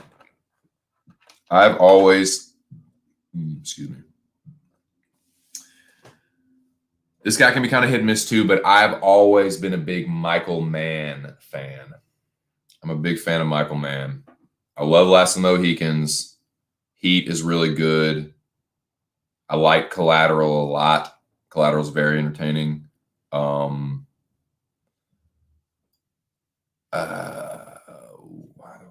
Manhunter is really good. the original like Silence of the Lambs. But I mean, it's basically Silence of the Lambs is basically Red Dragon is basically a Manhunter remake. But yeah, Michael Mann has always been. I'm gonna pull up Michael Mann's filmography. But yeah, he's always been a good one for me.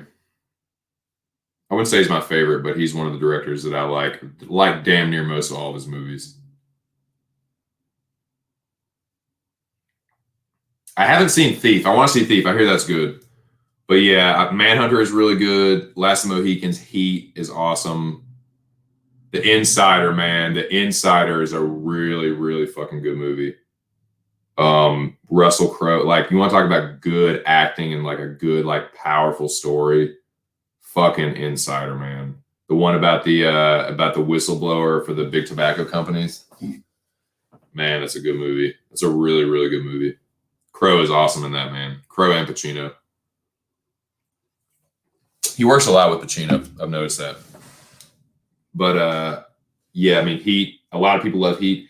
Heat is like really, really fucking good. It's about a half hour too long, and yeah, but Heat's awesome. There's so many like awesome parts of Heat, but together to me, it's like 20 or 30 minutes too long. But yeah, The Insider is really good. Ali is like me. It's all right. But Collateral is really entertaining. Public Enemies. But dude, all right. So the movie Black Hat, I don't know if you guys have seen that. I saw that. I watched that recently. It's really not a bad movie, man. I heard a lot of people like shitting on that movie. Like, oh, the movie sucks. Like Hemsworth sucks in it. It's like, I thought it was pretty damn entertaining, dude. It's like a cyber thriller, but like there's some cool action scenes. There's some good shootout scenes, like some crazy like surprise death scenes. Like it's fucking pretty dope, man. I thought the ending was pretty tight. Like it's a little long too, but man, if you like just like I don't know what the big stink was about that movie, man. I've actually thought Black Hat is like low key a little underrated. I'm not saying it's amazing. I'm not simping for Black Hat. What I'm saying is Black Hat is a little bit better than it gets credit for. I found it entertaining. I give it a 7. I give it a solid 7. I was entertained. It was because that's the thing. Like I had maybe it's because I had low expectations for it. Like everyone was like, man, this movie is like really bad. It's like Michael Mann's worst movie ever. And like, so my expectations were in the toilet, but I watched it and I was like, you know what? It's not bad. It's not bad. Especially a couple towards the end, man. The last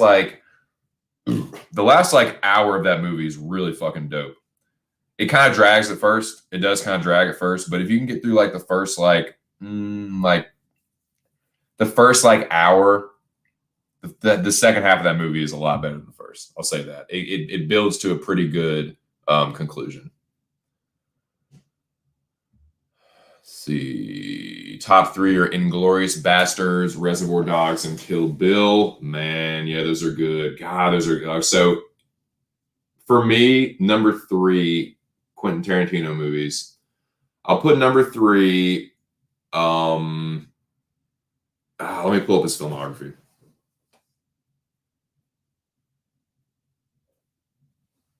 Tarantino, it's very controversial. Uses the N-word a lot in his movies. That's been one of the big knocks on him. But I mean, he's definitely kind of racist, but he makes really fucking good movies, dude. Really, really good movies. And he really hasn't made a whole lot. He's one of those guys. He's kind of like Man. Like he only has a select 1, 2, 3, 4, 5. 6, 7, 8, 9. He's only made 10 movies. The dude has only made 10 movies. Not one of them have been rated. Now, I know Rotten Tomatoes is bullshit. Thus and so, the dude has never had a movie ranked lower than 64%. And even aside from Rotten Tomatoes and shit like that, you ask most people, there's at least a couple Quentin Tarantino movies they really enjoy, and some they're absolutely in love with. Let me tell you the Quentin Tarantino movies that I am fucking in love with, because there's a couple where I'm like, you ain't pushing me off that square. These are awesome movies. Ooh, man, God, it's so. I'm gonna just. It's gonna be such a hipster answer. The answer I'm going to give you is going to be such a fucking hipster answer. Like it's going to probably just like, you're going to be like, shut the fuck up, dude. Like, you just shut the fuck up. But I got to be real. I got to be real. These are my 3 favorite Quentin Tarantino movies in order. And it's such a hipster answer. You probably already know what I'm going to say, but I'm going to fucking say it anyway. These are my 3 favorite. Number 3, Jackie Brown. I fucking love Jackie Brown, man. Samuel L. Jackson is so goddamn funny in that movie. Robert Forster is so fucking good. Pam Grier kills it. Keaton kills it. The plot is good. The acting is good. The music is so fucking dope. I love Jackie Brown, dude. There's just, it's not for everybody. It's not for everybody, man. But Jackie Brown is just like that sweet tea that's just, it ain't too sweet, but it's sweet and it's just right, dude. I fucking love Jackie Brown. I love Jackie Brown. Great movie. Great fucking movie. Number 2. Number 2 is Pulp Fiction.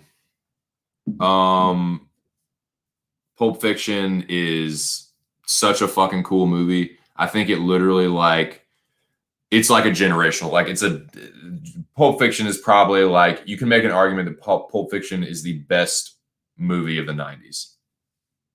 Or like the defining movie. You think about, just close your eyes and think about 90s movies. Not saying it's necessarily the best. It's not my number 1 favorite, but just close your eyes and think about 90s movies and tell me Pulp Fiction isn't one that pops into your head. Just close your eyes. Let your eyes blur.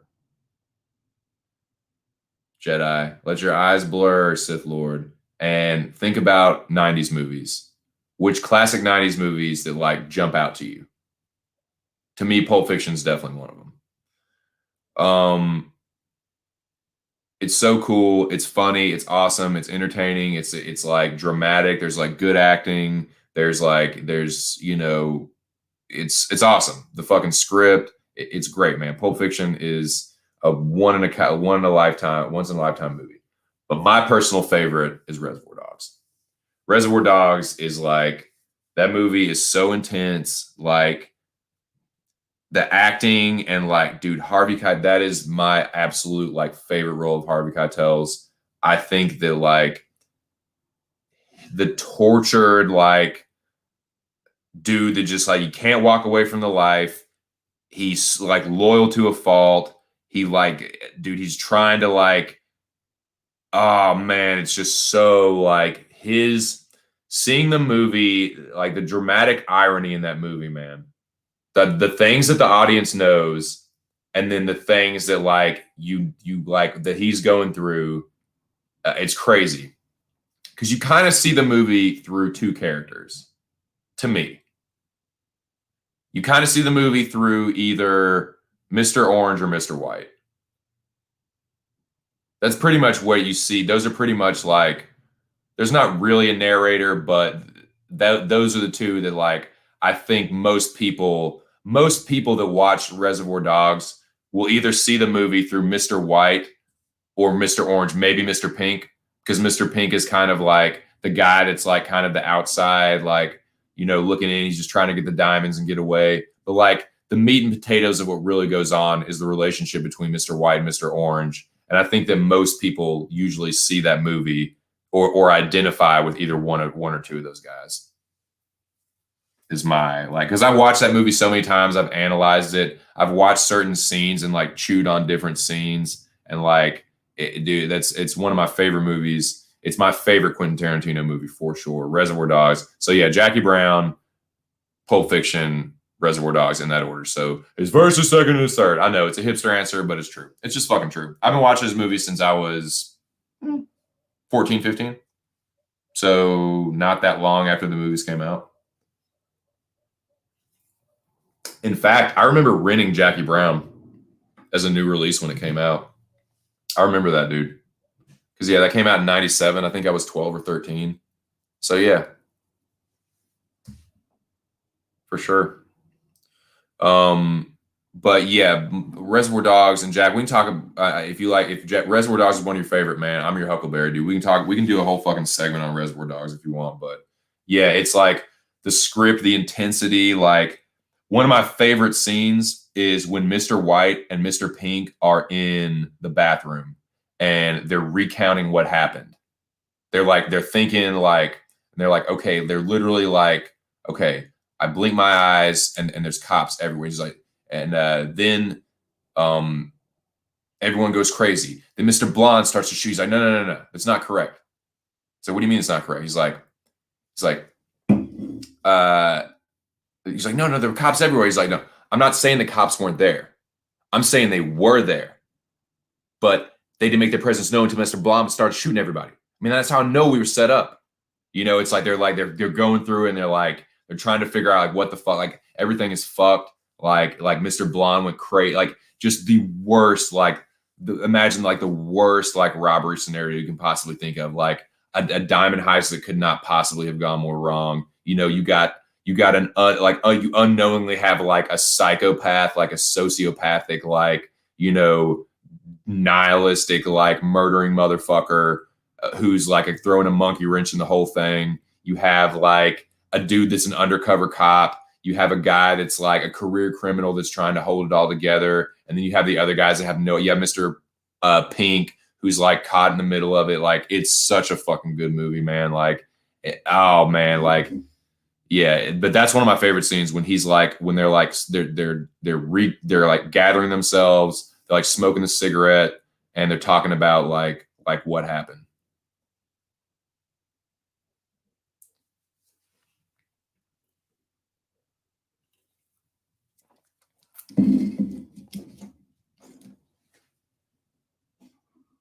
Yeah, what does he say? What's the line? You're like, it's not correct. He's like, yeah.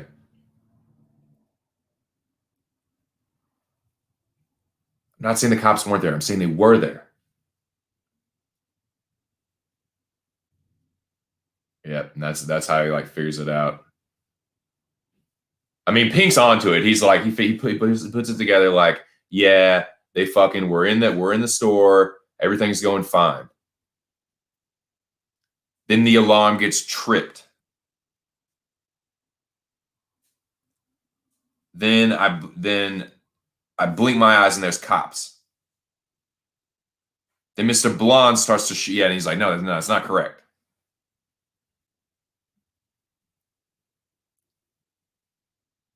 Okay, here he is. All right, we got Jack in the building. Hold on. Hold up. Fuck, I don't even have. God damn it, boys. Hold on. Gotta get my fucking headphones here. Sorry, but yeah, man. But yeah, when he's telling that when Orange is like getting in his like little bullshit story to get in with the crew. Yeah, it's a great one, man. The bathroom story, it's fucking great. When he's talking about like, dude, I like the scene where he's like staring in the mirror and he's like, it's like they don't know shit. He's like, it's like they don't you know, but they, you know, they're not, nothing's gonna happen. You're not gonna get hurt. They believe every word because you're super cool. Like, man, I will fucking love that movie. Great undercover cop movie, great crime thriller, great like heist movie. Oh, hold on, here's Jack. Hold on, let me put my headphones in real quick, and then I'll bring Jack in.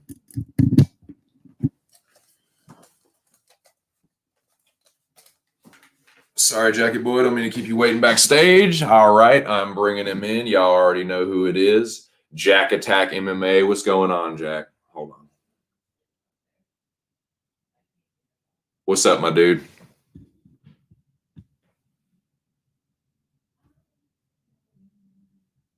Hello.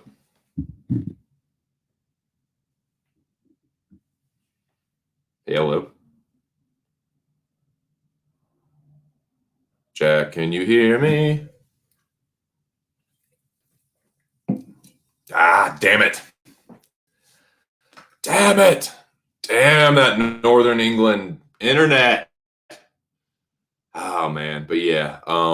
Yeah, that scene where Orange is like trying to like get himself together is awesome. The fucking Oh man, I love the scene when White and Orange are talking about they're like going through the plan. And oh man, I love that scene when he's talking about, he's like, it's like, you might get one of these managers, they're not supposed to give you any trouble. You might get one of these managers who thinks he's a tough guy. So you got to break that son of a bitch in two. He's like, if you get some guy he's talking shit, you fucking, what does he say? Cut off one of his thumbs and tell him his ring finger is next. After that, I'll tell you if he wears women's underwear, like some shit like that. What's up, Jack? Yo. You're muted right now, brother. Yeah, what's up, Jack? We good? I think we're good. Yeah, I agree. Yeah, I don't know what was going on with my mic, but I got it fixed. That's all good. Yeah, I can hear you. How you doing, just man? Chilling and baking and listening to recite lines from Reservoir Dogs and stuff. Fuck yeah, dude! I love that movie, man. Yeah, it's a great one. I was gonna ask you if you knew something about the end of the movie, but you're probably already aware. I think most people are who've seen it. Yeah, go for it. You know how Mr. Pink kind of like makes a break for it at the end? Yeah. Yeah, if you turn the volume up like real fucking loud, like after that happens, you can hear him like basically getting like shot down by police. Gunned down, yeah. He it's like everyone dies a little bit in the crew. Yeah, if you don't know to turn it up, you might like leave that movie thinking, oh well, at least Mr. Pink got away, but nah, nobody got away. Nope, it was a fucking Mexican standoff. Everyone gets mowed down, and then Pink tries to make a break for it, and they fucking gun his ass down too. Yeah, I love is it Chris Penn in that movie? Nice guy, Eddie. Oh man, he's good. Yeah, he's really good. Yeah. Oh, he's funny, and like when he's because he doesn't know like what's going on. Like, you think he's just gonna fucking decide to like turn his back on us? And it's like, yeah, yeah. Oh no, to betray us, and he's like he didn't really betray you, but he's a fucking psycho, and you didn't know that. Yeah. I love the standoff scene where he's like, "Don't stop pointing that gun at my fucking dad." Oh yeah, it's fucking. Oh man, dude, yeah, bang, bang, bang, bang, bang, like that. Literally, all just gets smoked, man. And another one is like, of course, like the classic, like the ear scene, and then like the Mr. Orange being a cop reveal. Yeah, that's the best scene in the movie, probably. When Harvey Keitel finally finds out when the penny drops. Like, yeah, dude. Well, and yeah, it's so crazy. Like, he's doing the little dance. It's like, oh man, this is wild. This is gnarly. Oh fuck, he cut his ear off. And then it's like, oh shit, he's gonna burn him alive. Like, damn, like he's gonna burn this motherfucker. No, bam, bam, bam, bam. And it just like fucking mows him down. Yeah, like, oh shit, Orange is the cop. Yeah, for real, awesome movie. Yeah, it's definitely like, I would have Pulp Fiction in there, but I love Inglourious and Kill Bill so fucking much that it's not because I think that Pulp Fiction's bad in any way, shape, or form. I just love Inglourious and Kill Bill so fucking much. Well, I feel the exact same way about those, like leaving those out. I'm like, oh man, am I really going to leave that? Because those are like, Inglourious Basterds is definitely like Michael Fassbender in that movie is so fucking good, dude. That bar scene with him and the fucking when they're playing the game and they realize that he's a fucking ally. Oh man. The thing that I love so much about that is as well, there's hardly any movies out there that are like, roughly a third of it's in English, roughly a third of it's in German, roughly a third of it's in French, like, and it just weaves together so well. Like it's a toss up between that and Reservoir Dogs for my favorite, probably. But the Kill Bills are fucking excellent as well. They really are, man. It's like it's tough for those two because I kind of put them together almost. You know what I mean? Like I know that they're like separate, and I appreciate each one for what it is. But I kind of just like when I think about them, I kind of just put that like saga together as one. But man, it's tough to leave that one out because it's so enjoyable, and I'm a sucker for like kung fu shit, and like it's awesome. Great movies. Yeah, I'm the same way as well. I consider that just one movie, basically. I remember, Oh, dude. yeah, I remember when. Go ahead. Good call from Scott Brown in the chat. It technically I don't count it as a Tarantino movie because he only wrote it, he never directed it, but True Romance. Oh fuck yes, dude! Yeah. Fuck yes! Like that would is like one be of my favorites, dude. If he had directed that, that would like be my number one. But Tony Scott directed it, so it's my favorite Tony Scott film instead. Nice, dude. Nice. Oh man, well, fucking Tony Scott, man. Tony Scott has like he's kind of an underrated director, dude. Ridley gets all the credit. Like, yeah, Ridley is probably the superior director overall, but Tony Scott is a good action director, dude. He fucking did Top Gun. He did Top Gun. He did what was the other one he did? He did fucking Last Boy Scout with Willis.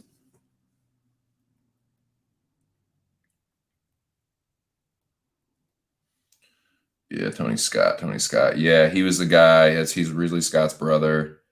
Oh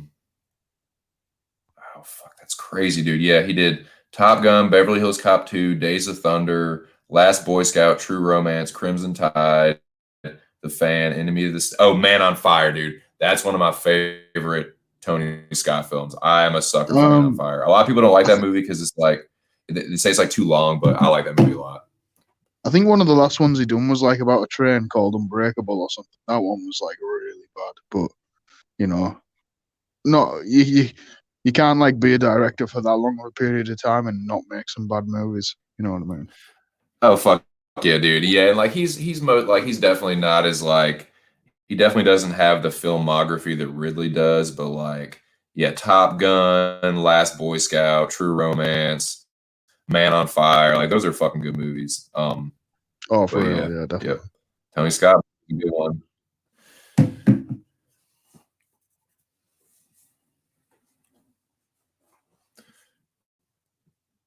What do you think about what do you think about LA Confidential? I don't even know if I've seen that one. Oh man, yeah. Well, shit. Yeah, I love LA Confidential. I think that's a Curtis Hanson movie. The dude that did 8 Mile. Yeah, that's a really good movie. I think I might have seen it. I'm not 100% sure. If I did, it was probably a long ass time ago when I was a kid. Fuck yeah, dude! It's an awesome like cop thriller. It's just a good like thriller in general, like a good like dirty cop. I typically like those type of movies, so I'll check it out. Fuck yeah, dude! I'm a sucker for. Yeah, it's got it's Kevin Spacey, Guy Pearce, and Russell Crowe are basically like these LA detectives, and they're trying to like bring down the corruption and all this shit. And there's all this like there's like a dirty conspiracy involving all this crazy shit. It's really fucking good. Like as far as like a thriller that's like set back in those times, it's really fucking cool. There's some great There's some great like shootout scenes in that movie. It has some awesome like with pistols and shotguns. Like a lot the shootout scene choreography is really good. Have you seen the movie The Man with the Iron Fists? Good shit. The one with the RZA one. Yeah. I like that one with Batista. Yeah, I enjoyed that movie. That was pretty like a little bit slapsticky but fun. Fuck yeah, dude! Like good action scenes, kind of campy. Like it was good though. Yeah. Have you ever seen what was I gonna ask you about? There's another movie like that. Well, I'm sure you've seen Kung Fu Hustle, right? I don't think I have, you know. Oh man, yeah, you should definitely watch Kung Fu Hustle. It's super like I would describe it. And I'm taking this like right off the box. It's like The Matrix meets like Looney Tunes meets like a crazy like Chinese movie. It's very like it's wild, dude. I'll just say that it's wild. It's like it's a little dated, but I watched it not too long ago, and like it's the dude that did the fight scene choreography is like Yin Wu Ping, who did like Matrix and like a bunch of other like classic martial arts movie. So the kung fu in it is really sweet. And it's all kind of like a fantasy. Like it's all kind of like super powered and stuff. Like it's fucking dope, man. Kung Fu Hustle is awesome. Get stoned and watch Kung Fu Hustle. You won't regret it. Yeah, I'll definitely add that one to the list. There was one came out a few years ago by the guy who wrote Taxi Driver. The movie's called First Reformed. I want to say that. Never got around to it. What's it called? First Reformed. First Reformed. Let me see. Check that out. I don't think I've heard of that. 2017 it came out. There is the description. The pastor of a small church in upstate New York spirals out of control after a soul-shaking encounter with an unstable environmental activist and his pregnant wife. Oh, shit. Oh, man. Dude, I'll tell you what. Oh, dude. A great Ethan Hawke movie is Good Kill, if you haven't seen that. It's a good, like dramatic. He plays like this guy who he was like an Air Force like combat pilot, like flew fighter jets, but he got PTSD or whatever. And like what he is he's a drone pilot. So he goes and, you know, he flies the drones and he actually like shoots the drones at like the targets or whatever. He gets him like, what happens is like he works at like just like this like remote base, and then the CIA starts coming in and they're like, yeah, don't worry about it. No, get this guy. And he's like, what, are you sure? Like it's kind of that kind of shit. And so it's a really good like dramatic like thriller. But yeah, Good Kill with Ethan Hawke is awesome. But yeah, I like Ethan Hawke a lot. I'm gonna have to check this this Reform movie out too. When did Good Kill come out? I'm looking for it now. 2014, I think, around then. Oh yeah, I see it there. Yeah, he's awesome in it, man. Like that's some of his best acting that I've seen. And I like, you know, he was really good in Training Day. Yeah, I'm a sucker for Ethan Hawke, man, for sure. He was in one in 2016 that I haven't seen. It's a western called In a Valley of Violence, but the guy who directed it is typically a horror director, and that was like his first non-horror movie, I think. So interested to see that one. So just let me check that out real quick. Have you seen Boyhood? Let's see. 2014. Boyhood, no, I have not seen that. That's a really fucking trippy movie to watch because it's filmed literally over the course of like 13 years, I think, with the same cast. Whoa. Yeah, that's so crazy. I know he did Dazed and Confused, but yeah, he like Linklater ended up making that, and it's weird. It's like you literally like watch the main character like grow up. It's so bizarre. Yeah, and it's the same person for like that's fucking trippy. Yeah, dude. Yeah. I think it's like 4 hours long, and like yeah, they've obviously like done it on different equipment throughout the years, but then managed to blend it to look like it's all like shot on the same shit or whatever. And yeah, man, it's fucking trippy. Yeah. Dude, speaking of trippy, fucking did Linklater do Scanner Darkly? Yes, he done a Scanner Darkly, and what was the other one? There was another like that kind of animation that he did. Yeah, that shit bugged me out. Scanner Darkly, I've only seen it once, but that shit bugged me out, dude. Yeah, Scanner Darkly. He done that in 2006, and he had another like animated one like that called Waking Life in 2001. Have you seen that? I've not seen that. That sounds familiar though. It's really fucking good. Alex Jones is in that. I think that might have been like one of the first times I've seen or heard of Alex Jones. Huh. Yeah. I'll have to check that out, man. That's pretty cool. Let's see what people are saying in the chat. Mean Streets is dope. Yeah, that's a great Keitel movie. Keitel and De Niro, like early Scorsese. Mean Streets is fun. Yes, indeed. It sure is, Jackie boy. Nice. Jackie Brown Theaters is tight. Bad Brains, nice. Pump up the volume. For sure, man. Some of them good movies that have see. Let's see. What?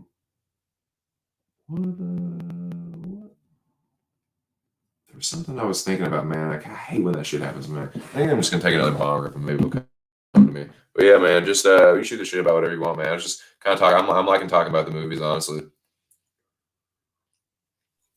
Yeah, man, I haven't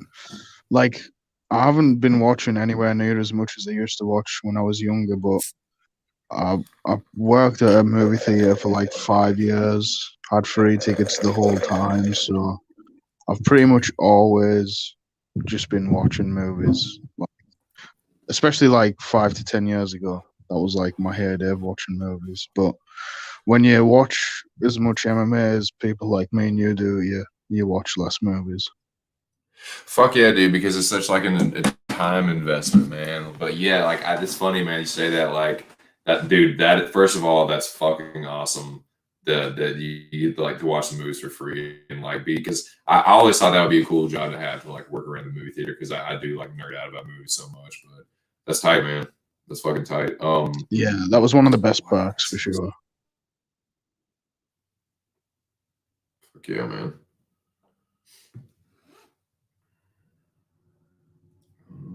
Oh yeah. I remember what I was gonna say. Have you seen Daybreakers? Yeah. I was actually That going to bring vampire that up movie? too. Yeah, with Ethan Hawke. Yeah, like I remember at the time thinking like, what a great idea for like a vampire movie that like the sun is like the cure. It's kind of fucking. I don't know. It could.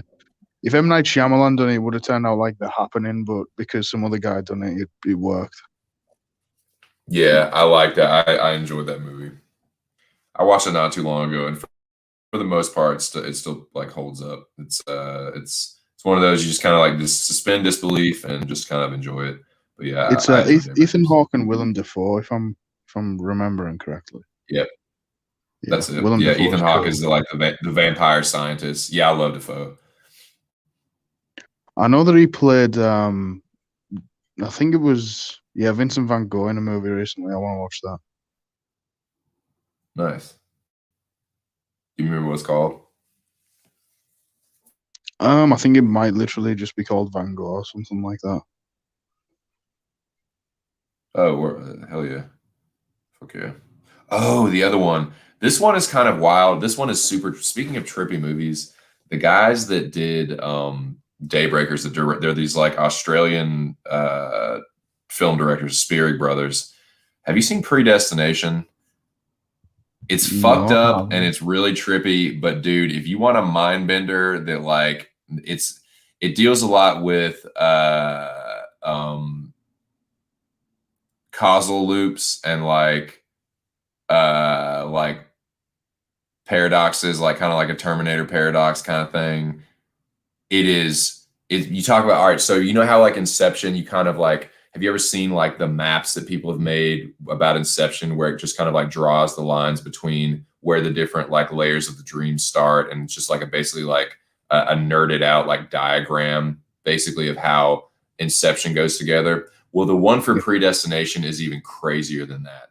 Like you really have to think about that movie. Like, what the fuck did I just watch? Like, what is that? Like, what just happened? Like, and when you think about it, it makes sense. But even when I think about it now, it's still like, it's like a paradox. It's like a crazy, like if you haven't seen it, I recommend watching it at least once. It's a mind fuck, dude, for real. Have you heard of do you watch many foreign movies, like subtitled movies? Some. Like I can tolerate it a lot more than my wife can. She's like, I like the Yeah. accents. I don't like having to read the subtitles. I'm like, all right. Yeah, I know some people who are just like can't deal with the subtitles at all, and each to their own, I guess. Like, I guess I was kind of like that when I was younger, but you just get used to it the more you watch them, kind of thing. Dude, and I like hearing the actors or whatever speak in whatever language they're speaking in. Like if it's watched, like if it's an Indonesian, like the Raid movies, I like listening to it in Indonesian or whatever. Yeah, if it was dubbed over with the English voices, it would just completely ruin the film for me. Yeah. Fuck yeah. Yeah. Well, yeah, there's this French horror movie called Martyrs, if you've ever heard of that. That actually kind of sounds familiar. I'm not gonna lie, that actually kind of It's sounds it's familiar. a I gotta check this it's a out. trippy movie. It's so there isn't really much to say about it. It's horrifying, amazing, like all around really fucking good movie. Oh, I know what it is. Martyrs was on this list of really fucked up horror movies. That's what it is. That's where I recognize it. It was on this list of really fucked up horror movies that you might not be able to watch or some kind of shit like that. Like movies Yeah, that it's made people fucking do this, that, and the third. Like, it's so trippy. It's like the only way I can really describe it is like philosophical horror. what's the movie? Have you heard of The Vanishing? I've probably heard of it, but I can't recall which one that is. Dude, I was gonna ask, I just didn't know if you had because I haven't seen it, but I've heard it as one of the most like disturbing movies like ever. Like has one of the most fucked up it's not really like horror, like gory horror, but like I think it's yeah, hold on. The Vanishing, foreign language, foreign film.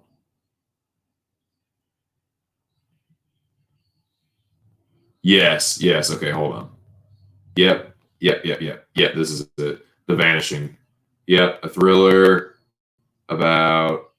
Yep, it's a Dutch couple. They're on holiday. They keep having this weird dream that they're like in an egg. I won't like I pretty much, and I'll do this to myself sometimes. Like if it's a movie that like oh man, that looks kind of crazy. I don't know if I want to watch it. I'll kind of just like spoil it for myself. And if what I've seen is good, then I'm like, oh, I need to watch that shit and see how it unfolds in the actual movie. So like this is one that I like watch. Like I pretty much know what's happened, but I've never seen it. Kind of like that. You know what I'm saying? But yeah, it's the plot is fucked up. Like not in like a centipede gory kind of like body horror kind of way, but just in like a really disturbing, like sends chills down your spine to think about kind of way. Yeah. Like I like the horror that's gory and the ones that are realistic. I can get away with monsters and stuff, but for some reason I don't know why ghosts have never really done it for me. Like I like The Exorcist, but and there's maybe a couple of others that I can think of, Poltergeist and a few more. But Did you like Hereditary? I still haven't seen that. I need to watch it because I've Dude. I've seen Midsummer, but I haven't seen Hereditary. And supposedly Hereditary is like, people keep 10 asking times me about better. it. So well, yeah, people keep asking Dude. me about it. So it must be fucking really good. Yeah. It is. Some people like the only people that are like, it's okay, are like super hardcore horror heads. If you're just like a regular like movie buff and you're like, oh, I like horror, that movie is fucking disturbing. Like it's one of the most disturbing like possess because it's all about like it's not just about like a ghost. It's like about demonology and like demon possession and like it's based a lot of it is based on shit from like real book of demonology, like an actual demon, like and they use a lot of the actual lore of that actual demon in the movie itself. Like there's a lot of illusions and like what is they call metaphor, not metaphors, but like you know what I'm saying, like little like Easter eggs and shit that they put in. Like it's really fucked up. It's really good. Like the acting is good, and the ending of it is. Whew, oh, Jackie boy, it's Nar, dude. You want to talk about Nar to the nectar? That it's the ending of Hereditary. Yeah, it's a good one, dude. Like I've been talking about how I need to get it knocked off the list for so long, and like I've been coming on here for like over a year at this point. The whole time people have been telling me to watch it. There was even like one night where I was watching one of my podcasts and the host started like talking about it. I had to like rip the headphones off my head and be like, "Fuck's sake, man!" You know what I mean? Yeah, I mean, nothing that I really told you like will spoil it. They kind of that's pretty Yeah. much set up at like the beginning, like. But I yeah, just know that it's it's gonna be gnarly, like dude. kind of unusual and trippy based on what I've seen on Midsummer, but I also know that it's not gonna be like Like Midsummer was almost like an acid type horror. You know what I mean? Right, I right. know that the Hereditary isn't going to be that. You know? No, Hereditary is very like because Hereditary is fucked up because it kind of builds the fucked upness. Like at first, it kind of seems just like a normal like ghost story. Like, ooh, something's behind me. Oh, there's something there, but it's not really there. But the more you get into it, and the more the plot is kind of revealed, and how like really like it does a good job of like layering the reveals. Like, and each one is just a little bit more fucked up, and a little bit more fucked up, and a little bit more fucked up, and then like it kind of just it's like a slow build, and then it like there's a point in the movie where there's a certain thing, and I won't tell you what it is, but there's a certain thing that kicks it off, and it just does not stop from there. It builds and builds and builds and builds, and the ending is like so horrific and twisted and like just kind of different from anything I've seen really recently. It's fucking good. Like I think about it now, I'm just kind of like, ooh, like that's not a movie that I can watch like on a regular basis. That's one of those like I can watch it around Halloween, and that's about it. But it's fucking good. Yeah. I was just looking at a list earlier of like the upcoming movies that are out this year, and I didn't. I was under the impression that like there's no movies coming out, but there's actually quite a few. But like we were saying earlier, it's all just like remakes or reimaginings of shit that we've seen before, which is kind of weird. So lame, dude.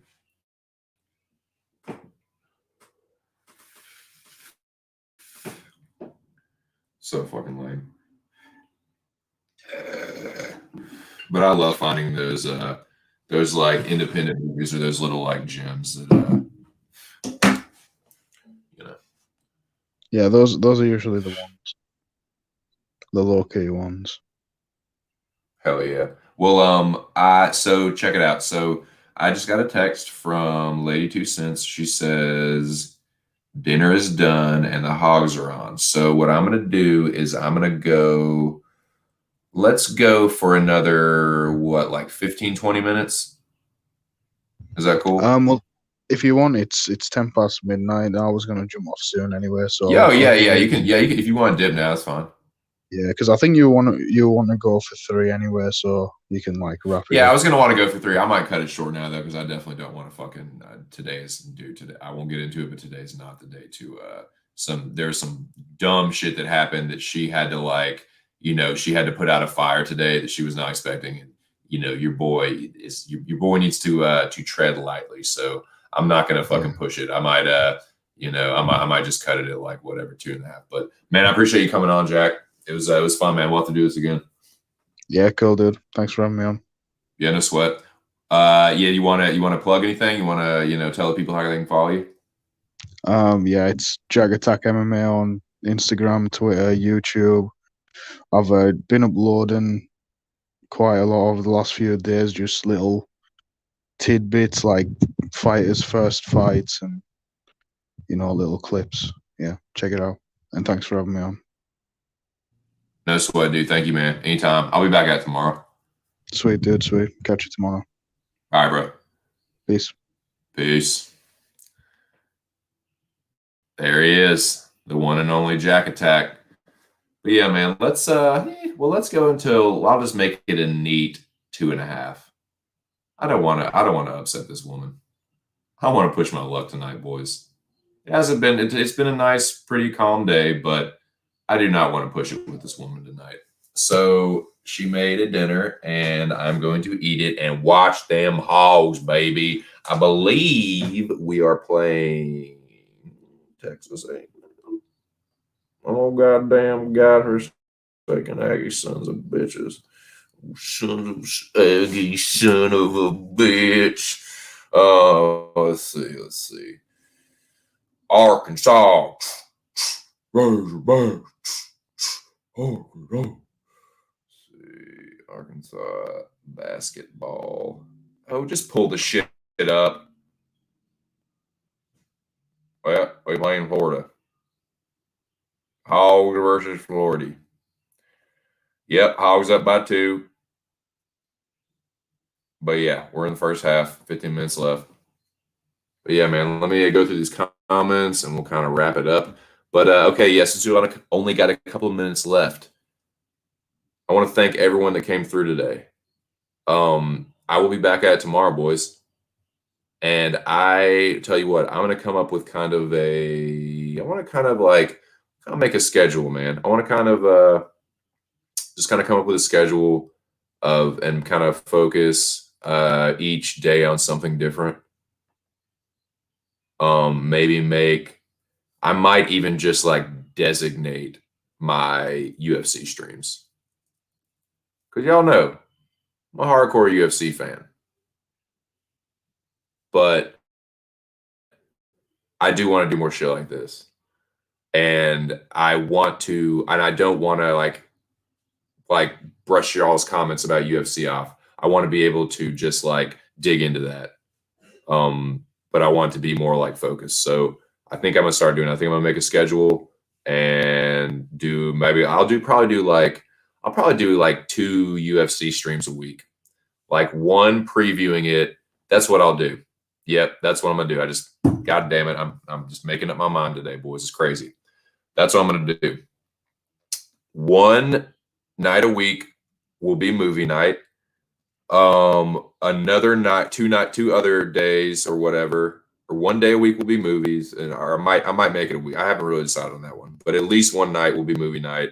I will do 2 UFC streams a week, and I will when I make up my fucking mind on that, I'll let everybody know on Twitter or whatever. But yeah, it'd be one night will be movie night and talk about movies and shit. And then one night will be early in the week, like Monday or Tuesday. I'll kind of preview the UFC card because they have been so consistent like every fucking week. So I'll preview the UFC card on Monday. And then Friday, yeah, that's all I'll do. Friday will be the day that I make my picks, and yeah, we get hype about the fucking fights. So yeah, Monday will be preview. Monday will be preview day where we just talk all about the fucking fights. We just do nothing but talk about that UFC card. Y'all can come in here. You can drop your plays. You can drop you can plug your shit if you have parlays. Whatever. Brag about what who you're picking. Like roast me for my shit. Like that'll be Friday. But yeah, and then Monday you can do it Monday too. You can get high. Yeah, I mean Monday as well. But yeah, that's all I'll do. Monday and Friday will be UFC streams, the UFC card. And then one of those days will be movie day. And one of them will be music day. One of them will be music day as well. And we'll do the same thing but talk about music. So yeah, I want to give a big shout out to everyone out there on YouTube. Much love, much success.